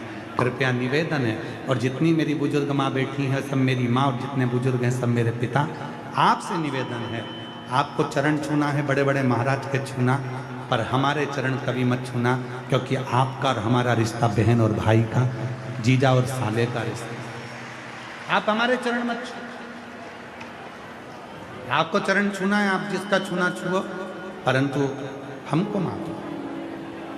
हमारे पास में अगर मिलो भी तो केवल एक ही बात करो, गुरुजी श्री शिवाय नमस्ते, श्री शिवाय नमस्ते। बस तुझ में जो शिव है, हे गुरु, हे शिव, मेरे गुरु के भीतर जो शिव है, जैसे ही मैं श्री शिवाय नमस्तुभ्यं बोलूं, वैसे ही मेरे भीतर, मेरे गुरु के भीतर जो शिव है उसकी दृष्टि मुझ पर पड़ जाए और मेरा कल्याण हो जाए, बस इतनी नहीं।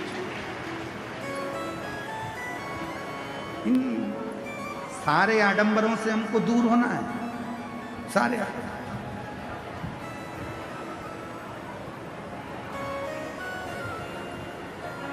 छुओ, अपने घर के बुजुर्ग के चरण छुओ, छुओ अपने पति के चरण छुओ। कितना खुश होता है वो एक दिन चरण छुआता है, जिस दिन करवा चौथ के दिन।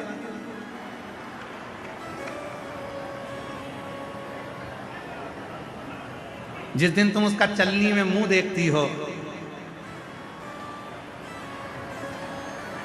इतना मुस्कुराता है। तुम उसको चलनी में देखती हो, वो तुम्हारे गले का हार देखता है। 1.5 लाख का नुकसान करा कर करवा चौथ हो रही है।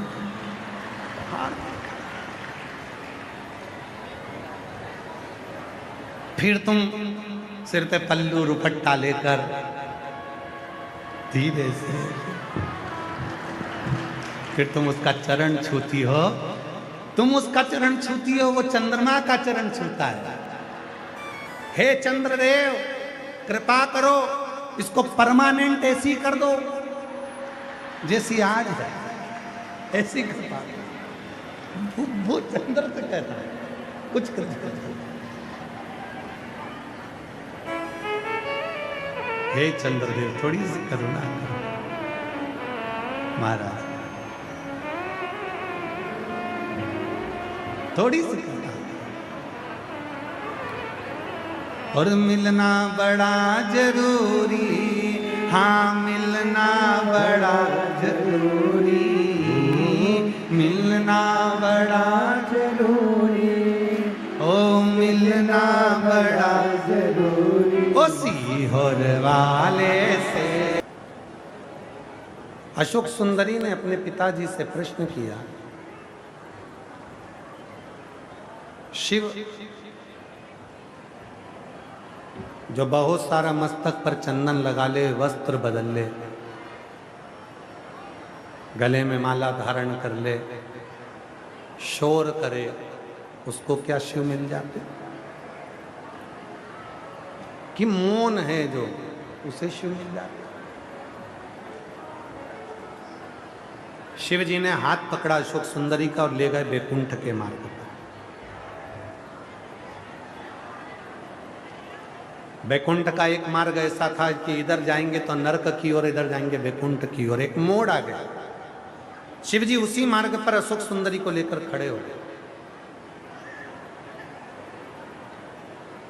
भगवान भोलेनाथ जैसे ही अशोक सुंदरी को लेकर खड़े हुए उस मार्ग पर, उस मार्ग पर जैसे ही अशोक सुंदरी को लेकर खड़े हुए, शिव जी ने कहा तुम्हारे प्रश्न का उत्तर यहां मिल जाएगा। कई कई माताएं कहती है, गुरुजी हमारे मन में कोई कोई प्रश्न रहता है और आप कथा में कहते हो और हमारा प्रश्न का उत्तर मिल जाता है। क्या आपको मालूम पड़ जाता है कि हमारा ये प्रश्न है? हम अंतर्यामी नहीं हैं और ना हम तुम्हारे मन की बात जान सके।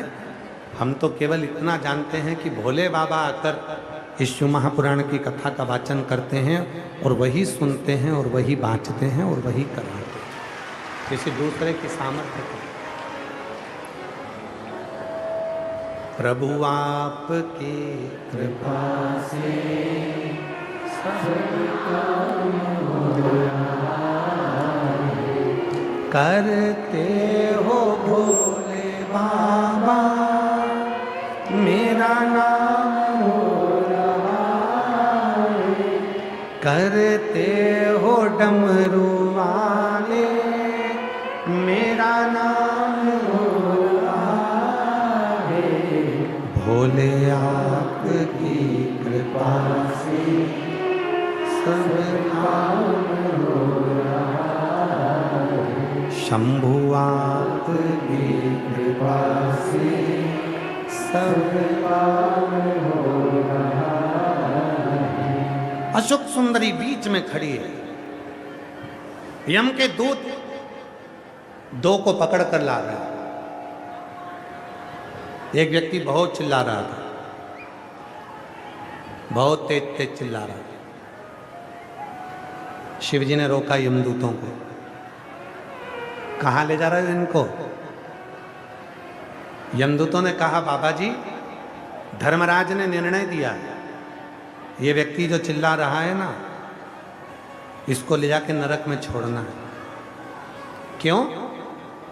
शंकर जी ने पूछा, तुमने कौन सा पाप किया जो तुम्हें नरक भेजा जा रहा है? उसने कहा, भोले बाबा, हमने कोई पाप नहीं किया। फिर करा क्या?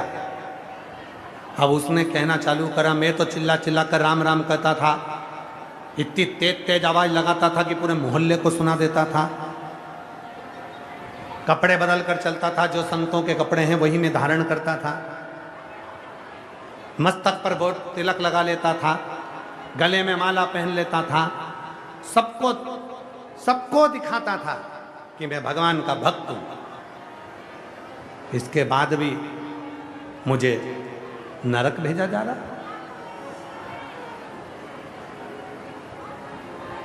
शिवजी ने पूछा दूसरे व्यक्ति से, यमदूतों से पूछा कि इसको कहां ले जा रहा हो? तो कहा इसको बैकुंठ ले जा रहा है। तो ये क्या करता है? ये चुप रहता था, कुछ नहीं बोलता। उससे पूछा, भैया तूने कभी ईश्वर का नाम लिया है? वो चुप रहने वाला व्यक्ति बोला कि मेरे पास में मेरे 3 बच्चे हैं, 3 बच्चों में मेरी 2 लड़की है, 1 लड़का है। घर में मेरे बुजुर्ग माँ बाप हैं, मेरे 2 छोटे भाई हैं जिनकी शादी नहीं है, मेरी बहन भी एक कुंवारी है, मेरे पिताजी और माताजी बूढ़े हैं, शरीर में रोग है, मैं मंदिर नहीं जा सकता, मैं बहुत तेज तेज चिल्लाकर भजन भी नहीं कर सकता। पर मेरी पत्नी हमेशा कहती है कि तुम कहीं नहीं जा सकते तो कम से कम 1 लोटा जल तो शिव जी को चढ़ा लिया करो। वो भी मैं कभी कभी शिव को जल चढ़ा लेता था, और कभी कभी बहुत थक जाता था काम कर करके, तो मैं मुख से हे राम, हे कृष्ण, हे शिव, हे ओघड़दानी, हे शंकर कहकर पुकार लेता था। मैं मंदिर नहीं जा पाता, सत्संग में नहीं जा पाता, मैं बहुत तेज भजन नहीं कर पाता, मैं ना तिलक, ना माला, ना कपड़े, कुछ भी नहीं बदल पाया, केवल उसको दिल से याद किया, दिल से। मेरी पत्नी रोज थोड़ा सा चंदन शिव का मुझे लगा देती थी, मेरी पत्नी मेरे गले में एक रुद्राक्ष डालकर रखती थी, बस वही मेरा आभूषण था और कुछ। शिव जी ने अशोक सुंदरी से कहा, अशोक सुंदरी तुम देखो कि बैकुंठ कौन जाता है। तुम सोचते हो कि दिखावा करोगे तो बैकुंठ चले जाओगे, कपड़े बदल लोगे तो बैकुंठ चले जाओगे, बहुत सारा चंदन मस्तक पर लगा लोगे तो बैकुंठ चले जाओगे, बहुत बड़े बड़े बाल बढ़ा लोगे तो बैकुंठ चले जाओ। शिव महापुराण की कथा कहती है, शंकर भगवान अशोक सुंदरी से कहते हैं, अशोक सुंदरी, शिवलोक और बैकुंठ लोक वही आ सकता है जिसने कभी दिखावा ना किया हो, केवल भजन ही किया, दिखावा नहीं, दिखावा नहीं। आज का जमाना इतना दिखावे का हो गया मेरी जीजियों, आज का जमाना इतना दिखावे का हो गया कि व्यक्ति दिखावा ना करे तो कुछ चले ही, कुछ ना चले।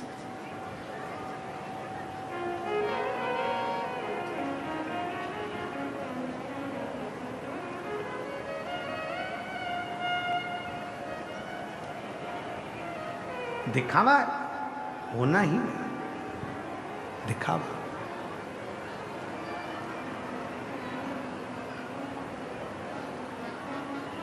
केवल एक शिव की साधना।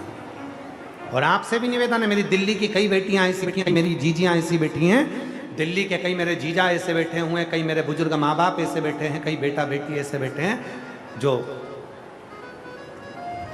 नहीं चिल्ला चिल्ला के भजन कर सकते, नहीं दिखावा कर सकते, पर उनके भीतर शिव को सम्मान, जब उनका मन करता है तब वो एक लोटा जल लेकर दिल से घर में ही शिव को समर्पित कर लेते। और कई कई ऐसे हैं, कई लोग ऐसे हैं। एक लड़का मोटरसाइकिल चालू करके बुलेट पे जीन्स पहन के टी शर्ट पहनकर बाल लगा के चश्मा लगा के हेट लगा के मोटरसाइकिल चालू करी। हट मोटरसाइकिल बोली। इतने में पिताजी बाहर बैठे थे कुर्सी लगा के, उन्होंने अपने बेटे को बुलाया, ए बेटा इधर तो आ, ए बेटा इधर तो आ। बेटा बुलेट चालू करके बैठा था गाड़ी पे, बुलेट बंद करी, वापिस पापा के पास आया, पिताजी के पास आया। पिताजी ने कहा बेटा मुझे बहुत तेज प्यास लग रही है, अंदर से एक गिलास पानी ला दे बेटा। बेटा गुस्से में लाल दौड़कर अंदर गया, मम्मी को जाकर चिल्लाया, मम्मी पापा में अकल नहीं है, पानी का मुझे बोल रहे हैं, एक गिलास पानी ला दे, दिखता नहीं मैं कहाँ जा रहा हूं, मम्मी पापा को एक गिलास पानी दे देना। और बेटा कहकर बुलेट चालू करी, भट भट भट भट भट भट, और बुलेट पे बैठकर चले गया। माँ अपने पति के लिए पानी लेकर आई, तो पत्नी ने जैसे ही पानी दिया तो पति ने पूछा क्यों, तुम्हारा बेटा इतनी जल्दी में कहाँ जा रहा था जो पानी नहीं दे सका और तुम मुझको पानी ला के दे रही हो। पत्नी ने कहा तुम्हें मालूम नहीं है, बेटे ने रेलवे स्टेशन पर पानी का प्याऊ लगाया,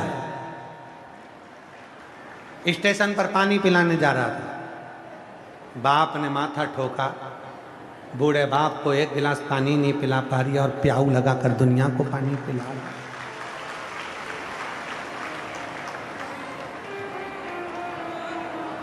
वो शैलेंद्र बाबू, हमारे शैलेंद्र जी वो लाइन गुनगुनाते हैं, कभी प्यासे को पिलाया नहीं, बाद अमृत पिलाने से क्या फायदा, कभी गिरते हुए को उठाया नहीं, बाद आंसू बहाने से क्या फायदा। अब दिल्ली की जीजियां बोलेंगी, मैं मंदिर गया पूजा आरती की, पूजा करते हुए गया, मैं मंदिर गया पूजा आरती की, पूजा करते हुए गया। धन्यवाद दिल्ली की मेरी जीजियों। आपको एक चीज के लिए बधाई देना चाहता हूं, एक बात के लिए बधाई देना चाहता हूं।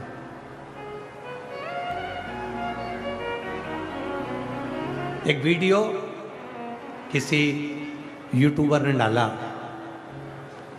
वीडियो, वो यूट्यूबर यहाँ है कि नहीं वो हमको नहीं मालूम, पर उसको भी बधाई। उस यूट्यूबर ने वीडियो डालकर कहा, इतनी सारी पूड़ी बनाई उस यूट्यूबर ने, महिला है वो, उसने इतनी सारी पूड़ी बनाई, आलू की सब्जी बनाई, टिफिन में रखी, और घर में मम्मी पापा दोनों थे, और एक टिफिन अलग से बनाया।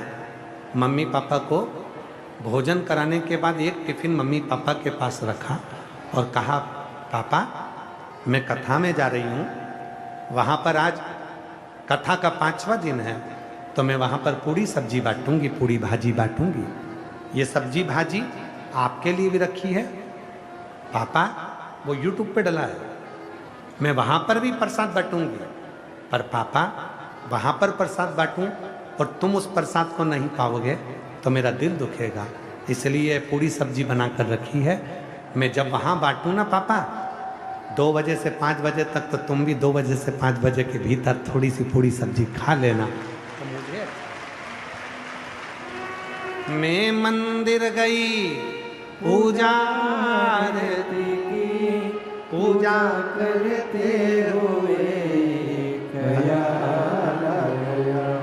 कभी माँ बाप की सेवा की नहीं, फिर पूजा रचाने से क्या फायदा, कभी प्यासे को पान पिलाया नहीं, बाद अमृत पिलाने से क्या फायदा। लोग कहते हैं गुरुजी हमारी सास बदल गई, देवरानी आई तो। लोग कहते हैं गुरुजी हमारी जेठानी बदल गई। लोग कहते हैं मेरे जेठ बदल गए, मेरा देवर बदल गया, मेरी ससुर बदल गए। कोई कहता है कि पहले मेरे पति मुझसे स्नेह करते थे, उनका प्रेम बदल गया। शिव महापुराण की कथा कहती है ना माँ बदली, ना बाप बदला, ना भाई बदला, ना बहन बदली। केवल जब व्यक्ति के अंदर अहंकार आता है तो उसका व्यवहार बदल जाता है और वो व्यवहार व्यक्ति को बदल देता है। क्या बदला? जम के बोलो, क्या बदला? क्या बदला? व्यवहार, केवल व्यवहार बदला।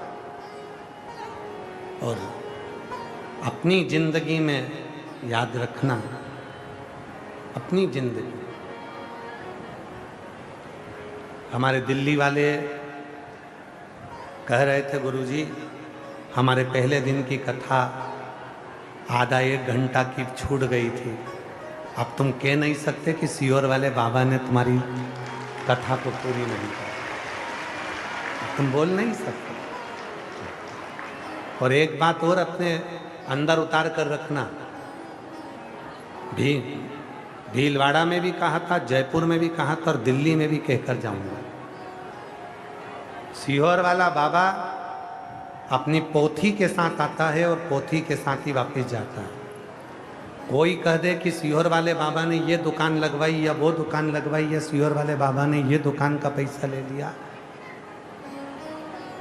कोई तपते हुए तवे पर भी बैठकर बोल दे कि सीहोर वाला बाबा ने दुकान का कोई पैसा ले और दे। सीहोर वाले बाबा को ना तुम्हारे व्यापार से मतलब है, ना तुम्हारी दुकान से मतलब है, ना तुम्हारे पास से मतलब है। सीहोर वाले बाबा को तो केवल श्री शिवाय नमस्तुभ्यम और एक लोटे जल से मतलब, बाकी किसी से मतलब।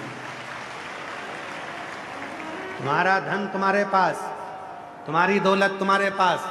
और आपसे भी निवेदन है, किसी को 1 रुपया मत दो।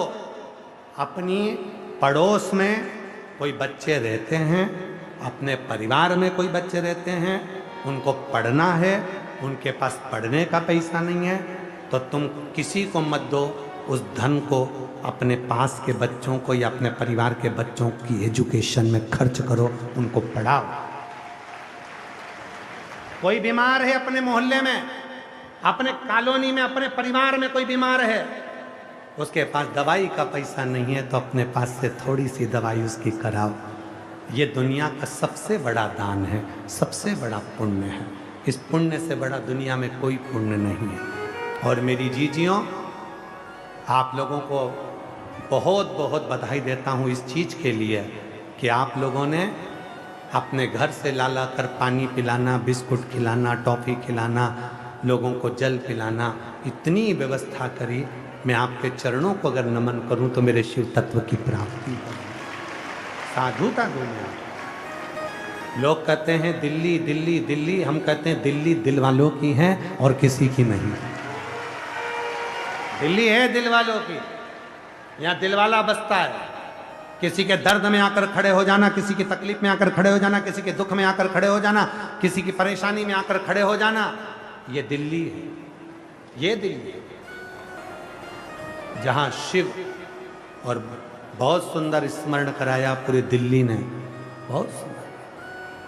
अशोक सुंदरी, अशोक सुंदरी देख रहे, अशोक सुंदरी, अशोक सुंदरी की नेत्र ज्योति में एक ऊर्जा आ गई, एक ऊर्जा। और देखो दिल्ली का ही तो सबसे बड़ा भाव है जो श्री अमोघ अम्बुजानंद महाराज कथा को लेकर आए। दूसरे दिन थोड़ी सी कथा में भीड़ की वजह से थोड़ा तकलीफ आ रही थी, पर पूरे दिल्ली के, मैं कहूँगा भारत सरकार के गृह मंत्री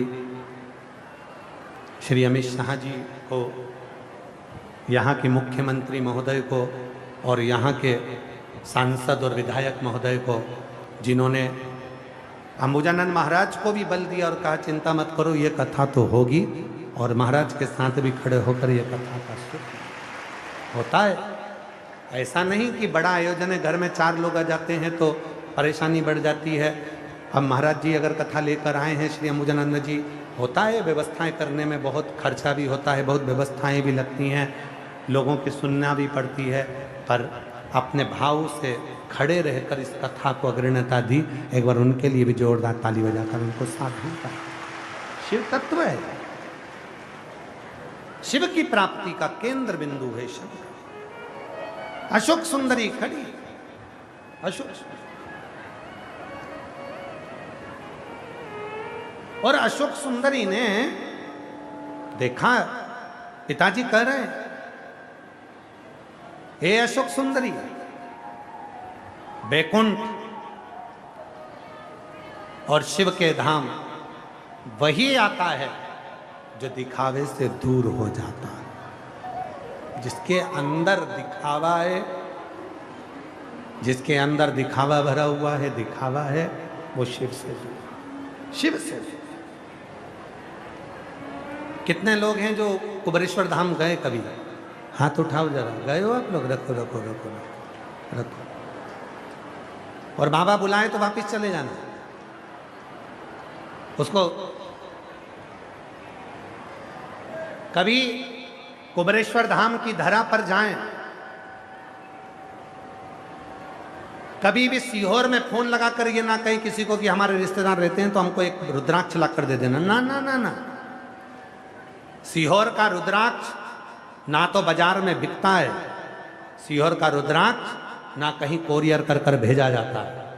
सीहोर का रुद्राक्ष तो आपको सीहोर आना पड़ेगा, बाबा की भूमि पर आकर कंकर शंकर पूजन करने के बाद अपना हाथ आगे कर कर रुद्राक्ष को लेना पड़ेगा और वहीं कामना करना पड़ेगी, बाबा मेरे दुख को काटना, मेरी तकलीफ दूर करना और मेरे जीवन में खुशियां प्रदान करना। वो सीहोर का रुद्राक्ष तब काम करता। ऐसे दयालु नाथ से रिश्ता बनाइए, ऐसे दयालु नाथ से रिश्ता बनाइए। बोलिए बोलिए, मिलता रहेगा आपको जो कुछ भी चाहिए, मिलता रहेगा आपको जो कुछ भी चाहिए। ऐसा करिश्मा होगा जो हुआ कभी नहीं, ऐसा करिश्मा होगा जो हुआ कभी नहीं। मांगा है भोलेनाथ से वरदान लेके, मांगा है भोलेनाथ से वरदान लेके। तेरी कृपा बनी रहे जब तक है जिंदगी, तेरी कृपा बनी रहे जब तक है जिंदगी। मांगा है भोलेनाथ से वरदान लेके, मांगा है भोलेनाथ से वरदान लेके। आगे वर्णन आया, तारकासुर का प्रसंग आता है। तारकासुर जिसने वर मांगा था भगवान शंकर के ब्रह्मदेव से कि मेरी मृत्यु हो तो शिव के पुत्र के द्वारा, अगर मरूं तो शंकर के पुत्र के द्वारा, वर दे दिया।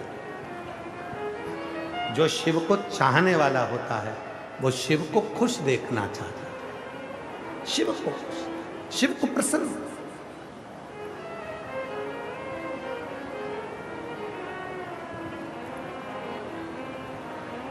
सत्यम शिवम सुंदर। जीवन में सत्य आया, शिव मिल गया, शिव मिला, जीवन सुंदर हो गया। जल चढ़ाने से क्या मिल रहा है? पहले आप लोग मंदिर में ही जाते थे, मंदिर का ही लोटा उठाते थे, मंदिर का ही पानी भरते थे और मंदिर में ही चढ़ा देते थे। बोलो झूठ बोलो, बोलो बोलो सत्य बोलो, सही है कि गलत है? मंदिर का ही लोटा, मंदिर का ही पानी और मंदिर का ही शंकर। तो फिर गई काय को? मां गई काय को? कौन ने कहा कि तू जा एहसान करने के लिए? एहसान करते थे ना तुम लोग मंदिर में जाके। हम मंदिर जाते हैं, क्या करा? मंदिर का ही लोटा, मंदिर का ही शंकर, मंदिर का ही पानी। फिर गई क्यों? क्यों? अरे भाई, किसी से मिलने जाते हैं तो गिफ्ट साथ लेकर जाते हैं। शिव जी का सबसे सुंदर गिफ्ट है एक लोटा जल। उससे जोरदार कोई गिफ्ट नहीं हो सकता। किसी से मिलने महाराज, एक बड़ी सुंदर बात है, स्मरण करिएगा, बड़ी सुंदर सा प्रसंग, बड़ा सुंदर स्मरण करिएगा। एक दोस्त क्या मिलने गया अपनी पत्नी के साथ। दोस्त क्या मिलने गया तो वो मिलने के लिए जब गया तो उसने देखा कि अपन तो कुछ लेकर आए नहीं दोस्त को देने के लिए। दोस्त इतना बड़ा, क्या दे? दोस्त गया अंदर पानी लेने के लिए। इतने में इसने क्या करा? दोस्त के दीवार पे एक चित्र टंगा था, इसने उस चित्र को उठा लिया और टेबल के नीचे से अखबार निकाल के उसमें लपेट लिया और लपेट कर कहा, मैं तुझे बहुत प्रेम करता हूँ, तेरे लिए गिफ्ट लाया, तेरे लिए गिफ्ट लाया। अब उसने जो गिफ्ट दिया किसका था? दीवार पे टंगा था, वहीं से उतार के उसी को दे दिया। तेरे लिए ले, तेरे लिए लाया। जो गिफ्ट दिया दोस्त ने खोल कर देखा, बोला तो कुछ नहीं, पर मन में आया कैसा चोट्टा है। बचपन की आदत अभी तक नहीं गई चोट्टे की है? मेरी दीवार की फोटो उतार के मुझको ही दे दी, मुझको ही।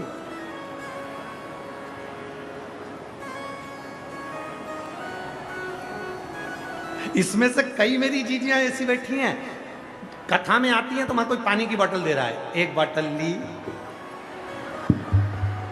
अंदर देव रख लिया, फिर दूसरी, फिर रख ली, फिर तीसरी, फिर रख ली, फिर चौथी, फिर रख ली और सिर पे बांध के और बांध बुंदा के फिर वो कथा में लेके बैठ गई और फिर मां खड़ी होके सबको दे। अरियो चोटे वहां दीवार पे से निकाला, यहाँ दे दिया। और एक प्रसंग और है, वो एक पति ने अपनी पत्नी से कहा कि सुन, आज मेरा दोस्त भोजन करने आएगा, वो डिनर पर आएगा, तो तू एक काम करी, घड़ी छुपा के रख दे, जूता छुपा के रख दे, गुलदस्ता छुपा के रख दे, चप्पल छुपा के रख दे। इतने में पत्नी बोली, क्यों, तुम्हारा दोस्त चोर है? इतने में पति बोला, नहीं, वो अपने सामान को पहचानता, चोर वो नहीं है। मैं जब भी जाता था, आंदो आंदो आंदो और सब इकट्ठा करके और फिर यहाँ पर जब बांटे तो ऐसा लगे कि मैं बांट। अरे भाई, यहाँ देने से पहले भोलेनाथ जी को धन्यवाद देना कि वो बेचारी ने जल दिया तो मैंने अंदर लाकर बांटा। प्रभु आपकी कृपा से सब काम हो रहा, करते हो भोले बाबा मेरा नाम हो रहा है, करते हो भोले बाबा मेरा नाम हो रहा है, भोले आपकी कृपा से सब काम हो रहा है। अब दोस्त ने उठाया सींदरी और लाकर दे दी। अब पहले माताओं की ऐसी आदत थी, वो सींदरी वाली दीवार पे से उठाई, उठा कर दे दी। अरे गिफ्ट ऐसे थोड़ी ना दिया जाता है, गिफ्ट अपने घर से लाया जाता है। गिफ्ट अपने घर से लेकर जाओ, भले थोड़ा लेकर जाओ, बड़ा लेकर जाओ, तुम्हारी मर्जी हो जैसा लेकर जाओ, अपने घर से लेकर जाओ। तुम तो वहीं का लोटा, वहीं का पानी और वहीं का, और ऊपर से भी पंडित जी को चिल्ला के बोल रहे मैं जल नहीं चढ़ाऊं क्या? पंडित जी मैं जल नहीं चढ़ाऊं क्या? तो पंडित जी बोले घर से लिया थी। चल अच्छा अब जल चढ़ा ले, तो एक काम कर, बाल्टी मांझ के रखना, लोटा धो के। ओ राम, माय नेम, ओ राम, ओ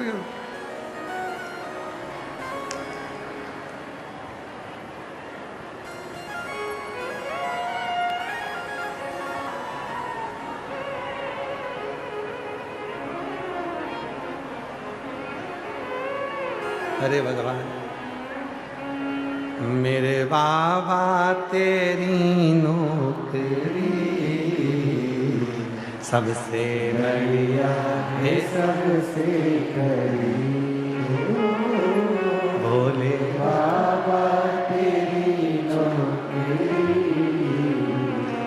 सबसे बढ़िया है, सबसे करी तेरे दरवाजे की चाकरी सबसे बढ़िया है, सबसे करी। अब सब बोले एक साथ में, जब से तेरा गुलाम तब से मेरा भी नाम हो गया, जब से तेरा गुलाम हो गया तब से मेरा भी नाम हो गया, वरना औकात क्या थी मेरी, वरना औकात क्या थी मेरी, सबसे बढ़िया है, सबसे करी भोले बाबा तेरी नौकरी सबसे बढ़िया। सबसे करी। मंदिर का जल शिव को नहीं, अपने घर से ले जाकर जल चढ़ाओ, 3 दोष मिट जाते हैं, पितृदोष, काल सर्प दोष और वास्तु दोष। 3 दोष अपने आप समाप्त हो जाए। अपने मेरे भगवान शिव से प्रेम तारकासुर करता था, इसलिए तारकासुर के लिए भगवान शिव के ही सुंदर आनंद में, भगवान शिव के ही आनंद में सदानंद कार्तिकेय का प्रागट्य हुआ। और कार्तिकेय का जन्म होता है, कार्तिकेय ने तारकासुर का संहार किया। तारकासुर शिव तत्व की प्राप्ति का केंद्र बिंदु है शिव। आगे भगवान श्री गणेश जी महाराज का स्मरण कराया, भगवान शिव की आनंदमय लीलाओं का स्मरण कराया, और महाराज